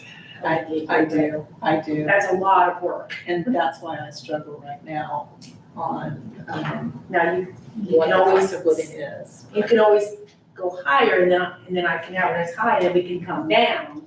Exactly. But to That's do what- nothing and then jump, that, So in the last 2 years, we've given 9%, right? So I mean, that's half of your 10 years almost of that gap or whatever, was that 5 years? I mean, so I feel like we're trying to catch up, it's just, there's what just did you say, what did you say that, 24%, we did 18, so we're off 6%. but what's the cost of living this Cost of year? living, 3%. And that was 24, or 25, I think. Mike said it was 2.7. That was just a month, This they're doing the average over all 12 months, so. That 3% was over the 12 months. I mean, the Fed, There were some that were a lot higher. What is it, in September, is that when they calculate the COLA that will be used into the next year? I think it starts on October 1st. And that's more or less for the federal government. Right. Yeah. No, I was just weighing the benefit of either bumping that up to 2% or sticking with that 1%. 1.5. I was just throwing it out. It's just, this is hard to do. I mean, if a business is failing and, you would freeze everything. you would freeze everything and not give out raises. But I think until we get a better grasp of what's coming down the road, I don't want to disappoint everyone with higher hopes and what's realistic. If we don't have the money, we don't have the money. Right, and I don't know about their budgets yet. What can their budgets sustain, for our departments? How are they going to come in with their wants and their needs? That has some consideration. I would think department heads would want to weigh in on that as well. And that would be in August, That would be in August. when you guys meet. Mhm. So you could tell them 2 to 3%, and then in August we go down to 1 or none. That's, we can do that. It's just you don't want to go the other way. Right.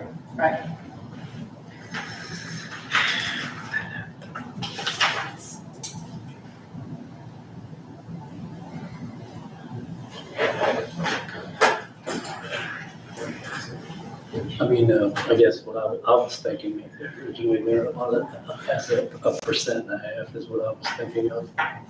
When I looked at it, I just feel, in some ways, we can carry this a year. I know it compounds, but it appears then hopefully in 2027 that we can get back on the increase again on property taxes, and so, I mean, that's the thought of it.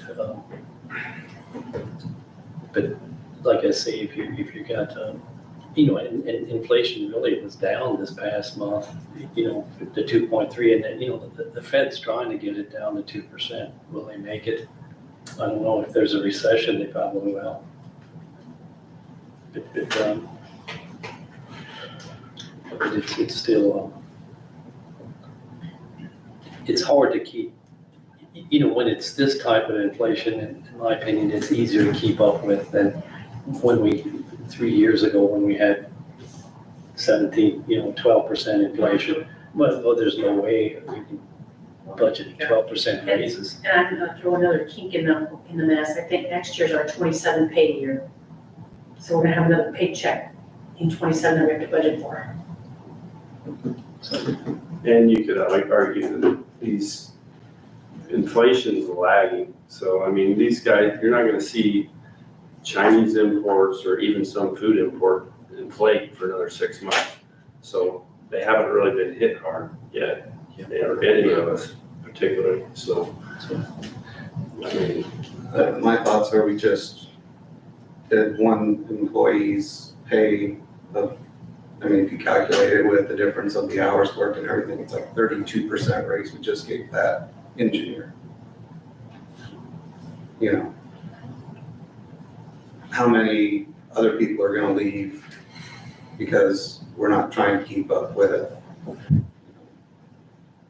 And I know we got an email from Markey stating certain things we probably should address, and we probably should address those issues with the pay. And I don't know, I just feel that we should shoot higher as far as that goes, if we can. Like you said, we can always go down, What number? not go up. 2%? 2 or 3%, yeah. I said 3 originally. And I guess I think 1%, I mean, the employers are gonna take it as a slap in the face. No, nothing is gonna be really hard. It's gonna, I think we're gonna run into more trouble. Well, they gotta know we're gonna be crunching and figuring this out, right? I mean, anybody that works for the county, everybody that works for a municipal or county's gotta be aware of this.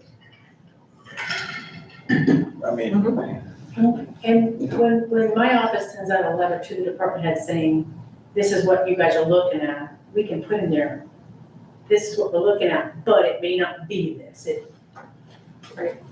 In August, when we know more revenue and more of what SB one does. Because I think now we're still trying to figure all that out. I know the state's still trying to figure it out. It's, Yeah. It's just we're losing, like you said, on personal property, the base, and that's gonna go up next year then, or in 2027, I guess. I mean, we're gonna continue to lose, which is gonna have to be made back up in income tax, possibly. Because that's changing in 27 as well. Right. So, anybody? I don't know. You were gonna comment? I was, based on how the process works, it's not a perfect world, we all know that. I don't want to shortchange our employees if by some miraculous,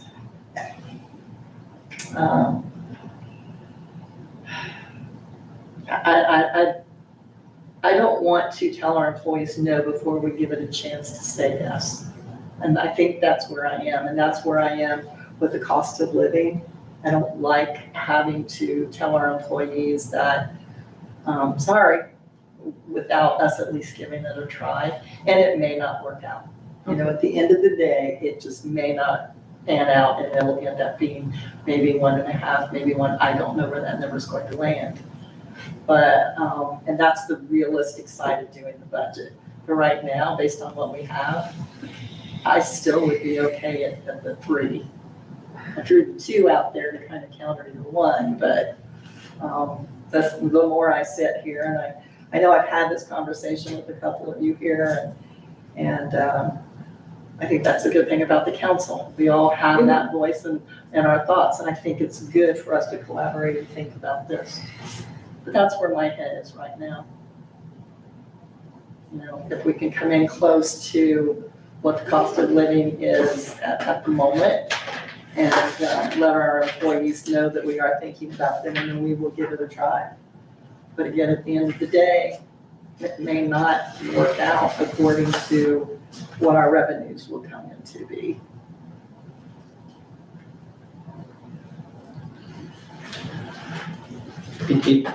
I would say it definitely won't be out of revenues, it's gonna be out of savings.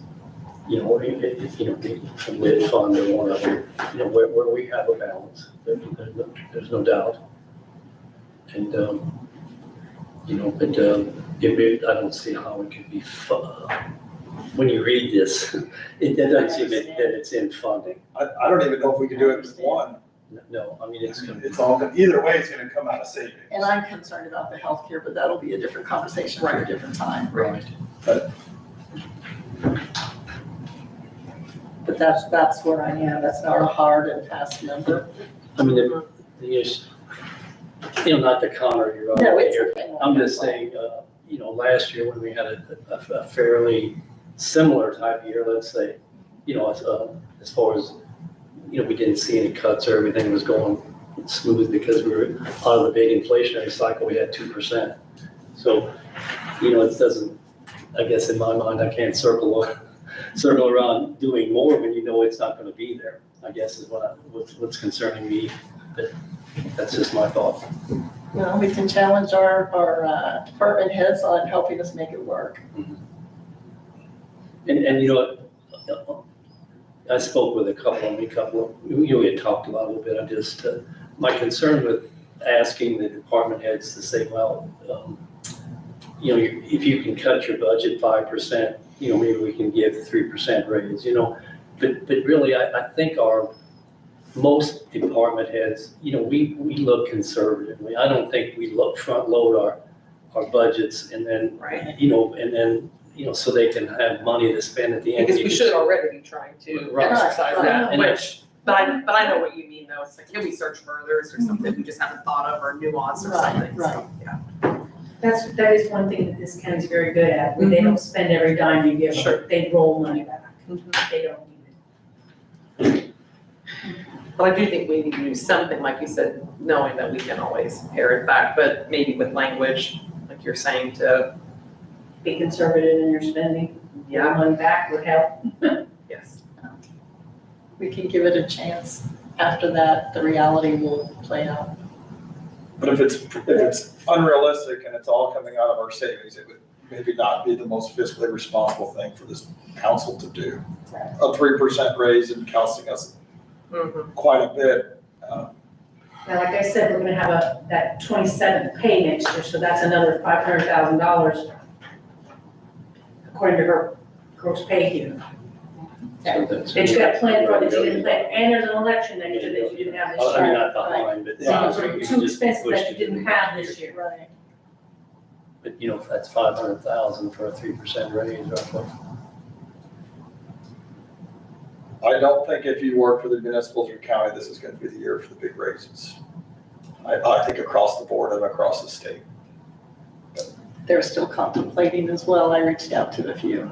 Yeah, I don't think I would be in favor of a 3% because I don't want the optics of irresponsible, which we are not, but, you know, when you're looking at these numbers, it's hard to throw it out. I mean, if we were to fall in line 1.5%, 2% as a plan, I think would be more realistic of even anything we can even do. I mean, this is gonna be tough. So would 2% I mean, work for you? if we told them 2%, we could always cut it back if we needed to, if it was too daunting.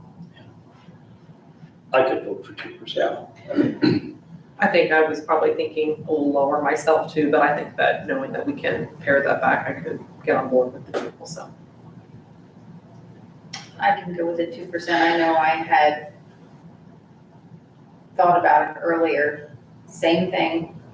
Can they make any cuts? But, you know, I had talked to Mike and then after seeing these numbers, you know, it just, oh my gosh, makes me nervous. I would not go, I couldn't go above 2% for sure.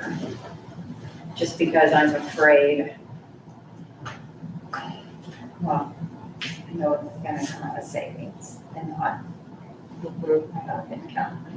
And since we're not sure of anything at this point, I could go above 2.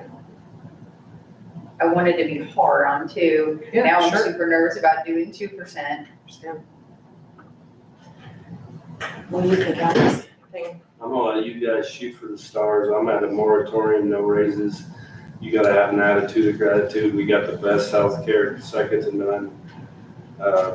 It's a little salty to see an engineer demand that, but he didn't go to school to be a psychology or history degree. He brings value, he can demand it. So, and this That's is a very specialized role That's a as well. specialized degree that not everybody has that can just walk in. It's unfortunate that Exactly. happened at this It's time that we're like- talking about it's this, like a because then by law. comparison, it makes it seem like It's a that professional one is, engineer license, so. that's the part that's hard. And this is no disrespect to the employees, but we print too much money. I mean, you can say nominally that your wages are going up, but real value, as we know, they're not. So, belt tightening year, you guys shoot for 2 or 3, maybe we'll settle lower. I'm at a moratorium right now. Thanks for sharing. I would still like to ask Marky and to work with somebody in your office. I'd like to know the fully loaded rate for each employee. I mean, not me, no, but I think each employee needs to understand what the county contributes in their health care and all those. It's on your W-2 at the end of the year. Can we see totals on that for our purpose? So we know how much we are, I mean, it's like healthcare, not everybody contributes to the healthcare.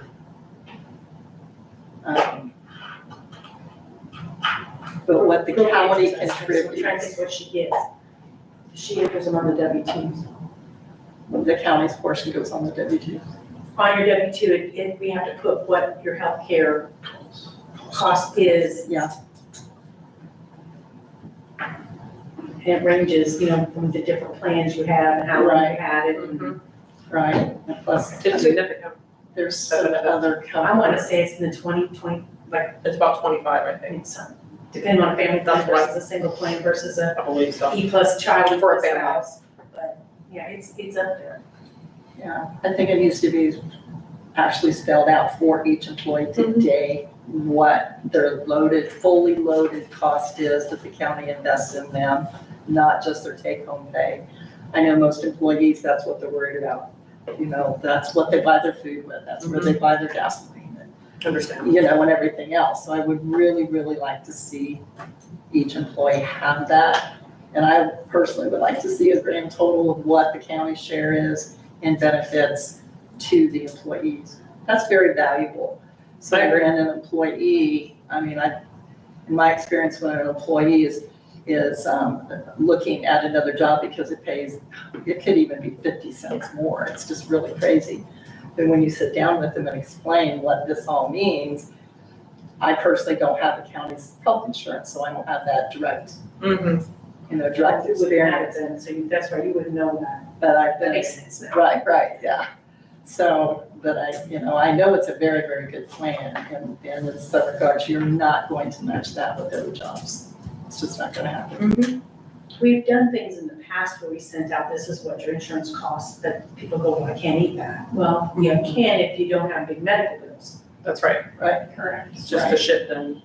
I just think it's. Could be a shipment, but Everybody needs to know, and I really would like to know what those totals are. It could be worked on, and it's more than just health insurance, it's the other benefits.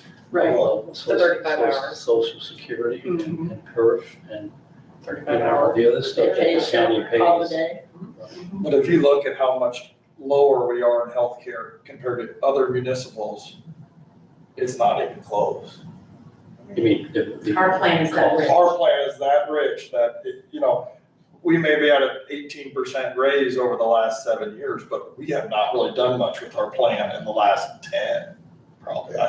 And that is a heck of a statement because You have that. a $3,500 out of pocket, other people could have a $10,000 Oh, yeah. welcome. Yep. Which is out of their pocket. Yep. We don't have that. Yeah, that's something that people don't realize this. And not many places can you get a job and be vested in your retirement in 10 years. Not county elected officials or any, but those are things people have to look at. You're recruiting. It's definitely a call to action kind of year for making sure we understand all of those things and if and when possible, try to pare things down when we can, if it can be. But I do believe that, like we've said, our departments already take that very seriously, but maybe we have to dig deeper, I don't know, I'm not sure, but. So where do we stand? Well, let me make this statement first. I was wanting to make this for the public and for the employees, that, when we attended, we all been following this, but we did get a briefing on the AIC meeting that we all attended, and thanks everyone for attending. I think you get a gist of what's going on, and they consolidated for us. But, the legislative changes in the property tax could cause issues with providing critical services. The funding option that the legislature is suggesting is raising the local income tax, which negatively affects wage earners. And I truly believe that, that's something, the lower income people get hurt when you start raising income taxes. As we plan our 2026 budgets, I ask that all county employee heads, employees, and employees look into ways that we could eliminate waste and help become more efficient and effective in our with our taxpayer dollars. So I think if we look at that while we're filling or, working on our budgets, I think maybe it's a win-win that we can do something with wages.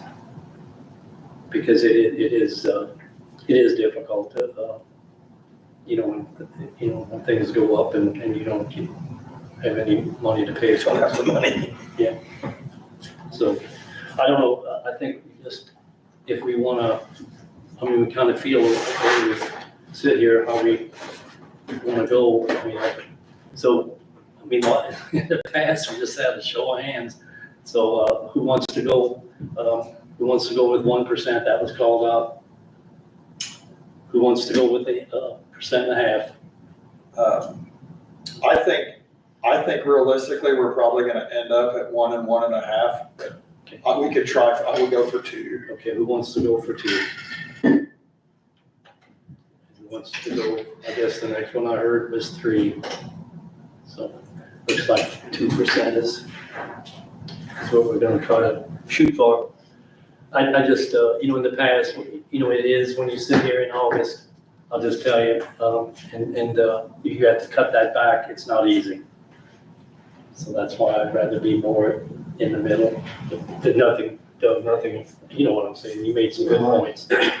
Sure. I appreciate all the It's discussion, fine, it's seriously. an opinion and there's all reasons for everything, so that's. And Alex, your opinion also. When we just first started going this, I thought, oh boy, this is probably nothing. Sonia, did you raise your hand on, I think the owl hit you. Oh, 2%, sorry, I didn't see you. Sorry, Yes, I did. 2. So are you gonna start a Doge committee for DuPage County, or what was that? Well, I don't know, we have to. Well, me too, I can. Like I said, I spoke with a couple people in the department heads, and, when you say, okay, if we put a mandate on them, let's say you have to cut 10% or 5%, well, okay, when you buy a computer, you don't have any control. If your computer goes out, you don't have any control of it. Maybe you could push it off and say, well, next year I'll do it, or the following year. But, it's gonna come back, it's gonna be an expense that needs to be done. And I think through the years, when we look at, go through this budget process, it just really, I don't see anybody trying to load their budget, normally speaking. Sure. Well, and you've got other things, like my office, I don't have much of a budget. So I don't have much to cut. Right. Yeah, wages is a big part of it. So some departments have more than others just because of the nature of their business. And my perspective is, so we talk about the employees and the departments, but we need to talk about the taxpayers that probably just paid a record tax bill. And then they don't get a raise in the private industry, but they see that after the record tax bill, we mustered a 2 to 3% raise for county employees that are fairly well compensated and with excellent health care. So we gotta look out for the people that are getting hammered and they don't get a raise, but their tax bill goes up. And the TIF district got more money and the schools got less money and this and that and the other. It affects their life. And And then you're talking income tax increases in the next few income tax years. increases, so we need to look at a whole. And if you don't like working at the county for the wages that we pay, like you said, maybe you can find comparable insurance, but not the same, maybe a better wage rate, but a lot of people hurting besides somebody that didn't get a raise that's a county employee. But everybody's getting a 10% cut of their property taxes, the people that own property. The residential, forward, homestead property. but I can assure you that I pay a record amount of taxes Pardon me? It's up to 10% or $300 if you have a homestead. going forward, but But that's, we're talking about next year too. So they're both going forward. That's what's putting us in a bind. and there's gonna be more things to put us in mind. That's just one of the many. I mean, we haven't seen anything yet, I don't think, but we have to, like you guys, whoever's made a comment, we got the very, it's a year that's gonna begin the process of just being more, even more conscientious, because we are extremely so in this county. Well, so, like I say, we can still cut it back at budget time, I think we, let's see, what else did I have on the budget? I think we'll learn more through the next month or so too. I mean, I think more stuff, it may get even worse. And you should plan that way. I know, but I feel like it will.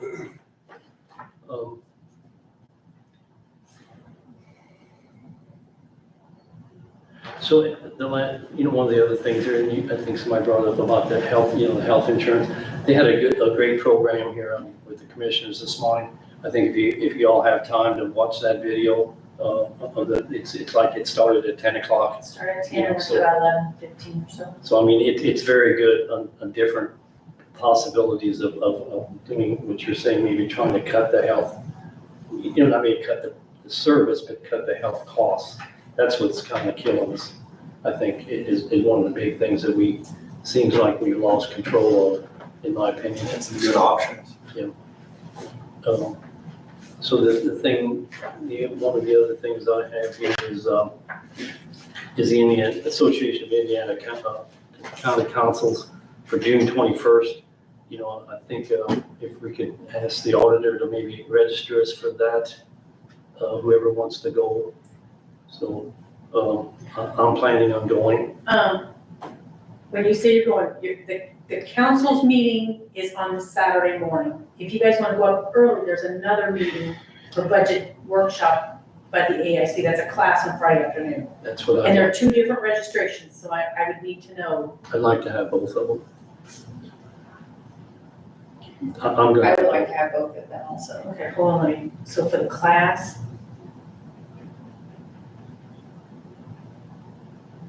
Sign your mic.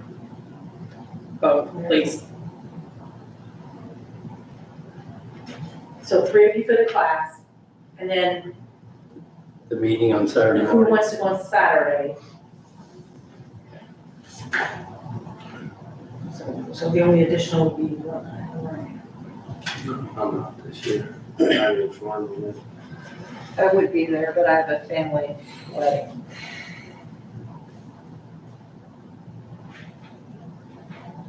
Now, you all will get your own hotel rooms and then get them to me, so Yes, we can get you checked to send them all.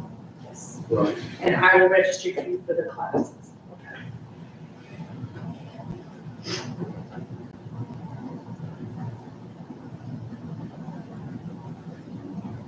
Okay. Okay, so the next thing I had here is the future meeting dates for the rest of the year. Can we look at those now? Yep. You tell me if it works, but we're looking at Monday, September 29th. September 29th for the next meeting at 4:30. September 29th, just a regular meeting. I'm okay with that. Okay. And then our public hearing for our budget would be on October 15th at 6 o'clock.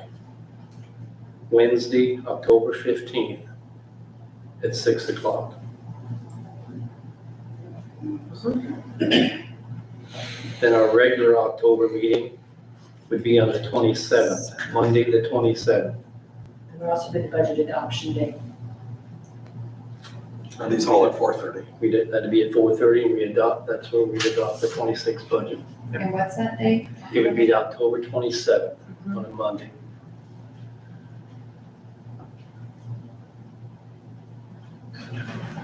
Okay, then our next regular meeting in November would be the 24th. November 24th at 4:30. Okay. And then our next regular meeting would be December 15th at 4:30, Monday, December 15th.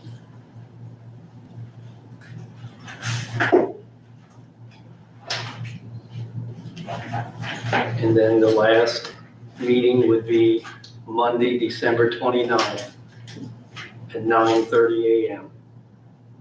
It's transfer, you don't want to make any kind of transfers. Monday, December 29th at 9:30. If that's suitable with everybody, or if it's not an objection, we can work for me, it's amazing. What time is the meeting, October 15th? October 6 o'clock. 15th. 6 o'clock in the evening. Oh. So public can- Yeah.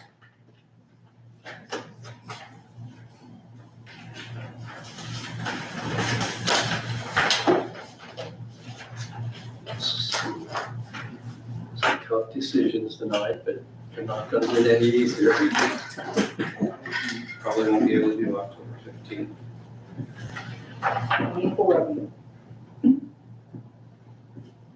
That's a short meeting, that's just a public, that's the public hearing, right? Yes.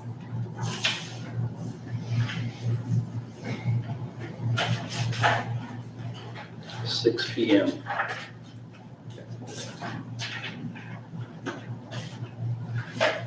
I guess that's,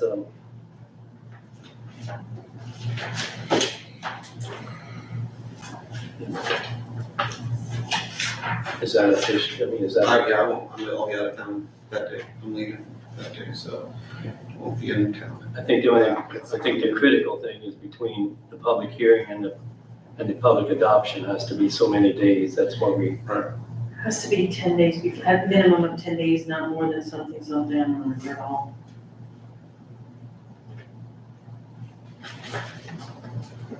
Either the day before or the day before, Monday or Tuesday of that week, but I'm leaving out on Wednesday.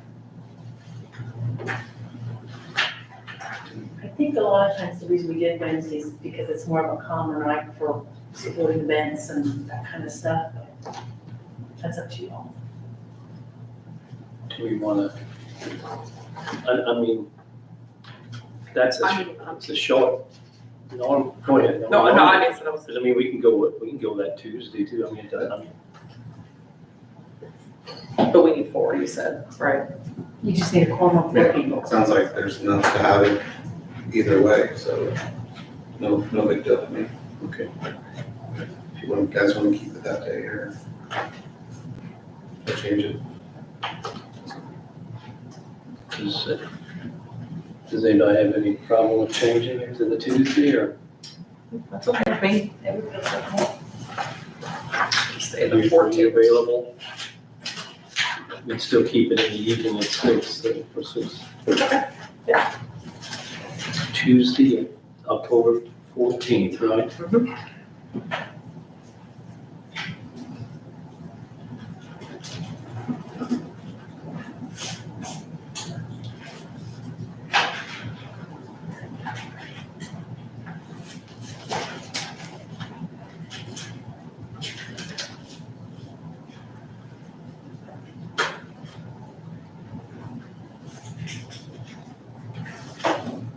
Otherwise, I don't know if this will go around. I don't think I had anything else. Alex, you want to be on the coach committee with me? Anyway, Sonia, got anything else? I do not, Carla covered it all, she was here earlier. Dana, do you have anything? And still working on the sewers for Hayesville. Trying to figure out the grant money. Have an opportunity, I'll be talking with Mike and seeing if anything can pan out. There's a group where we could potentially get in front of 9 federal and state agencies. It would be virtually, and to where we can provide an intake form to tell them about our wastewater project. And it's nice to have all of those entities in the room at the same time virtually, so they can ask us any questions about that. And they can even go back and assess afterwards if they do have any programs that they can help us with, or even, if they could join up on our project as well. So it would be to our advantage to get in front of as many of those agencies as we can, to at least let them know we have a bona fide project and why. It's not a bike path, it's not a park, it's not a statue. We have a bona fide reason for doing this. So that's what we're looking at. I don't know where it will go yet, but there's been time and effort put into this. So we'll see. Thank you, good luck. Thank you. Ryan? I don't have anything Just that, there's been a committee working to review several drafts for comprehensive plans and also had public feedback as well, thanks to Mark for that. There was, 2 weeks ago, a pitch made by 3 finalists and that we're almost at a point of being able to select one of those. And if you all don't remember, don't recall from budget, we had budgeted us $100,000 for that to take place for this year to select one. So we were able to move through the new comprehensive plan for the county. Alex? Nothing, good. Doug? You have anything? 2 meetings, 911 and EMA. 911, we discussed radio concerns and different things and working through those issues, which has been an ongoing thing recently. So Stuart sent out a survey to other counties saying what vendors they use, what communication frequencies and different things that they use as far as that goes to kind of help see different options. And he got a good amount of people to reply back as far as different counties and different services are concerned there. So talked about sirens. Actually, in both of them, they did a siren test, and while they were doing siren testing, there was a tone that wasn't going out, a fire tone. They were able to make a quick adjustment to fix the problem. Like as they were going, they just sent it out again. So it helped with fire and those services being able to hear. And those guys are the ones that monitor that stuff a lot more anyway. So that'll help them out more. And then we also talked about legislative stuff, the funding and everything like that for 911. EMA talked about the full-scale exercise they had a couple of Saturdays ago on the 10th. Saturday? It was a week from this past Week Saturday. from this past Saturday. Yeah. Over in Vernon, they had about 72 participants, which was a good amount. And usually the after exercise meeting that they usually have lasts about 10 to 15 minutes. This one lasted about a half an hour. So a lot of good discussion, a lot of good improvements, a lot of good things were identified. So that'll help with moving forward and different things like that. Talked about different grants that they've been applying for in the past. So far, the SHSP grant has not been opened yet, so they're still gonna try to get that. That's the grant that in the past we got radios for, 800 megahertz radios for the different departments, mainly fire. They wanted to do some more with getting more radios because we definitely don't have enough there. So hopefully that grant will open up. Not very hopeful, but maybe. And then discussed the salary reimbursement, EMPG salary reimbursement. They got that awarded. $43,224.48 they got back for meeting certain criteria, and everything, I believe that's been going on. They've been getting that reimbursement for salary for as long as I can remember, 15, 20 years or more. So it's something that they have to meet certain benchmarks and different things, a minimum amount, and our county goes above and beyond. So we get that every year. And that's something that they get back from, as far as the salary reimbursement, it's never been really credited as that from us. So just wanted to make that plug again, that it's kind of similar to the engineers, $40,000 in a way, it's a salary reimbursement. Again, talked about the budget approval. They also got another grant for cost reimbursement from COVID, that's been years ago, but they got $839.64 from that. It took about that much time and effort to get that amount of money, but they went through the hoops and everything. So that's all I got. Well, thank you.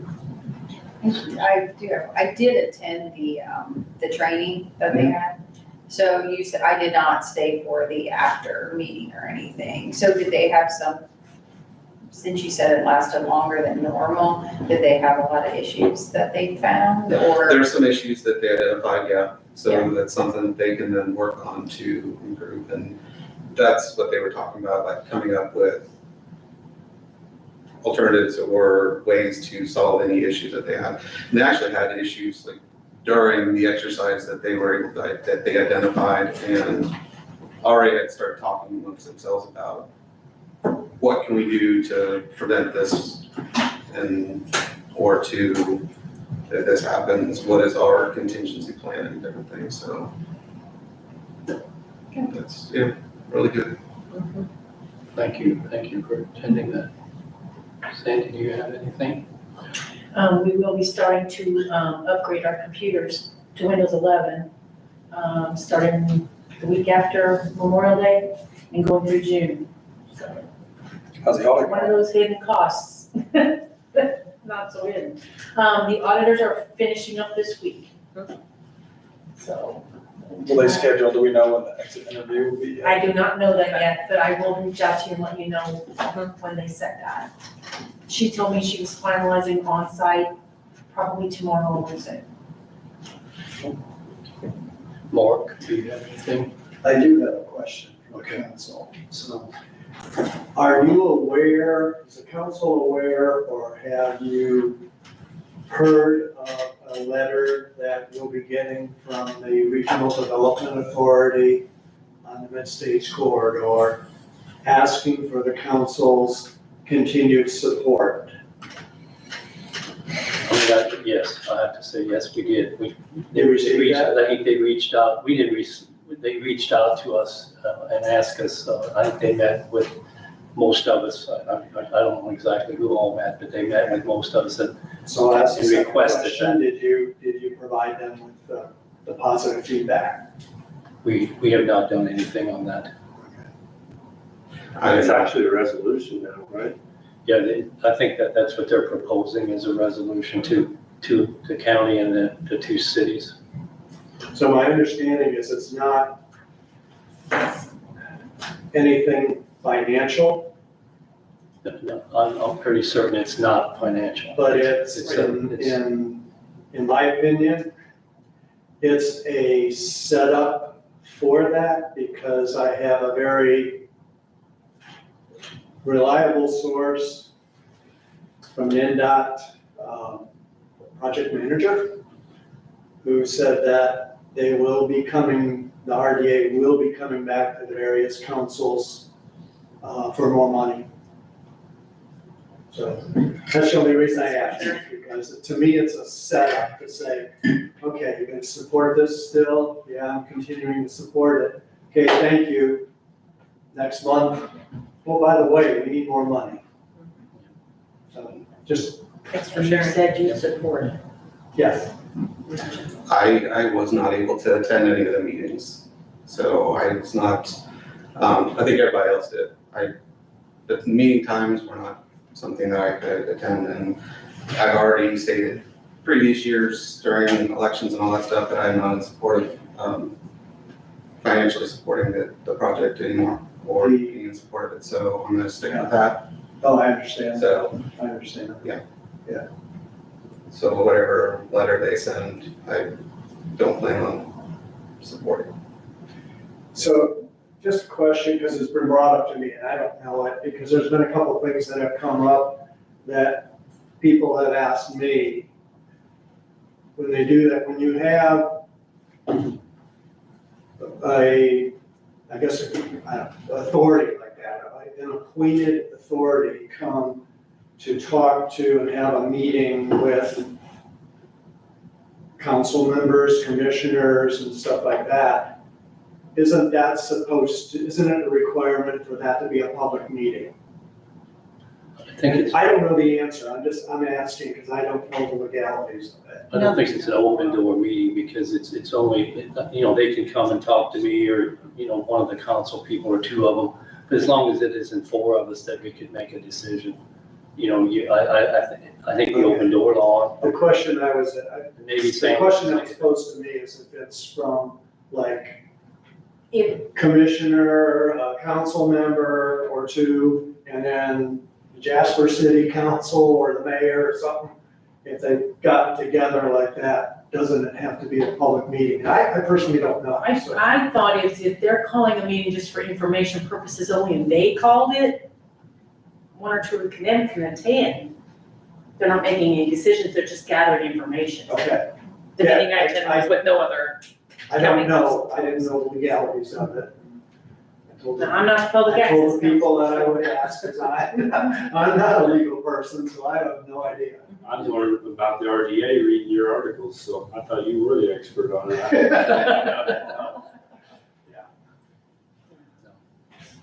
That's Does all that I answer had. your questions? Okay, well, Now, thanks. if they call me, it's public, if they call me No, we were just, the one I went to, we were just invited to come. for information. So, Very good. okay, well, thank you. Thank Thanks for attending.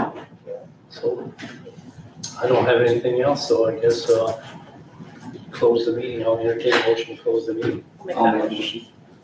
I can second that. Doug has made the motion and Meredith has seconded. So, all in favor, say aye. Aye. Anyone opposed?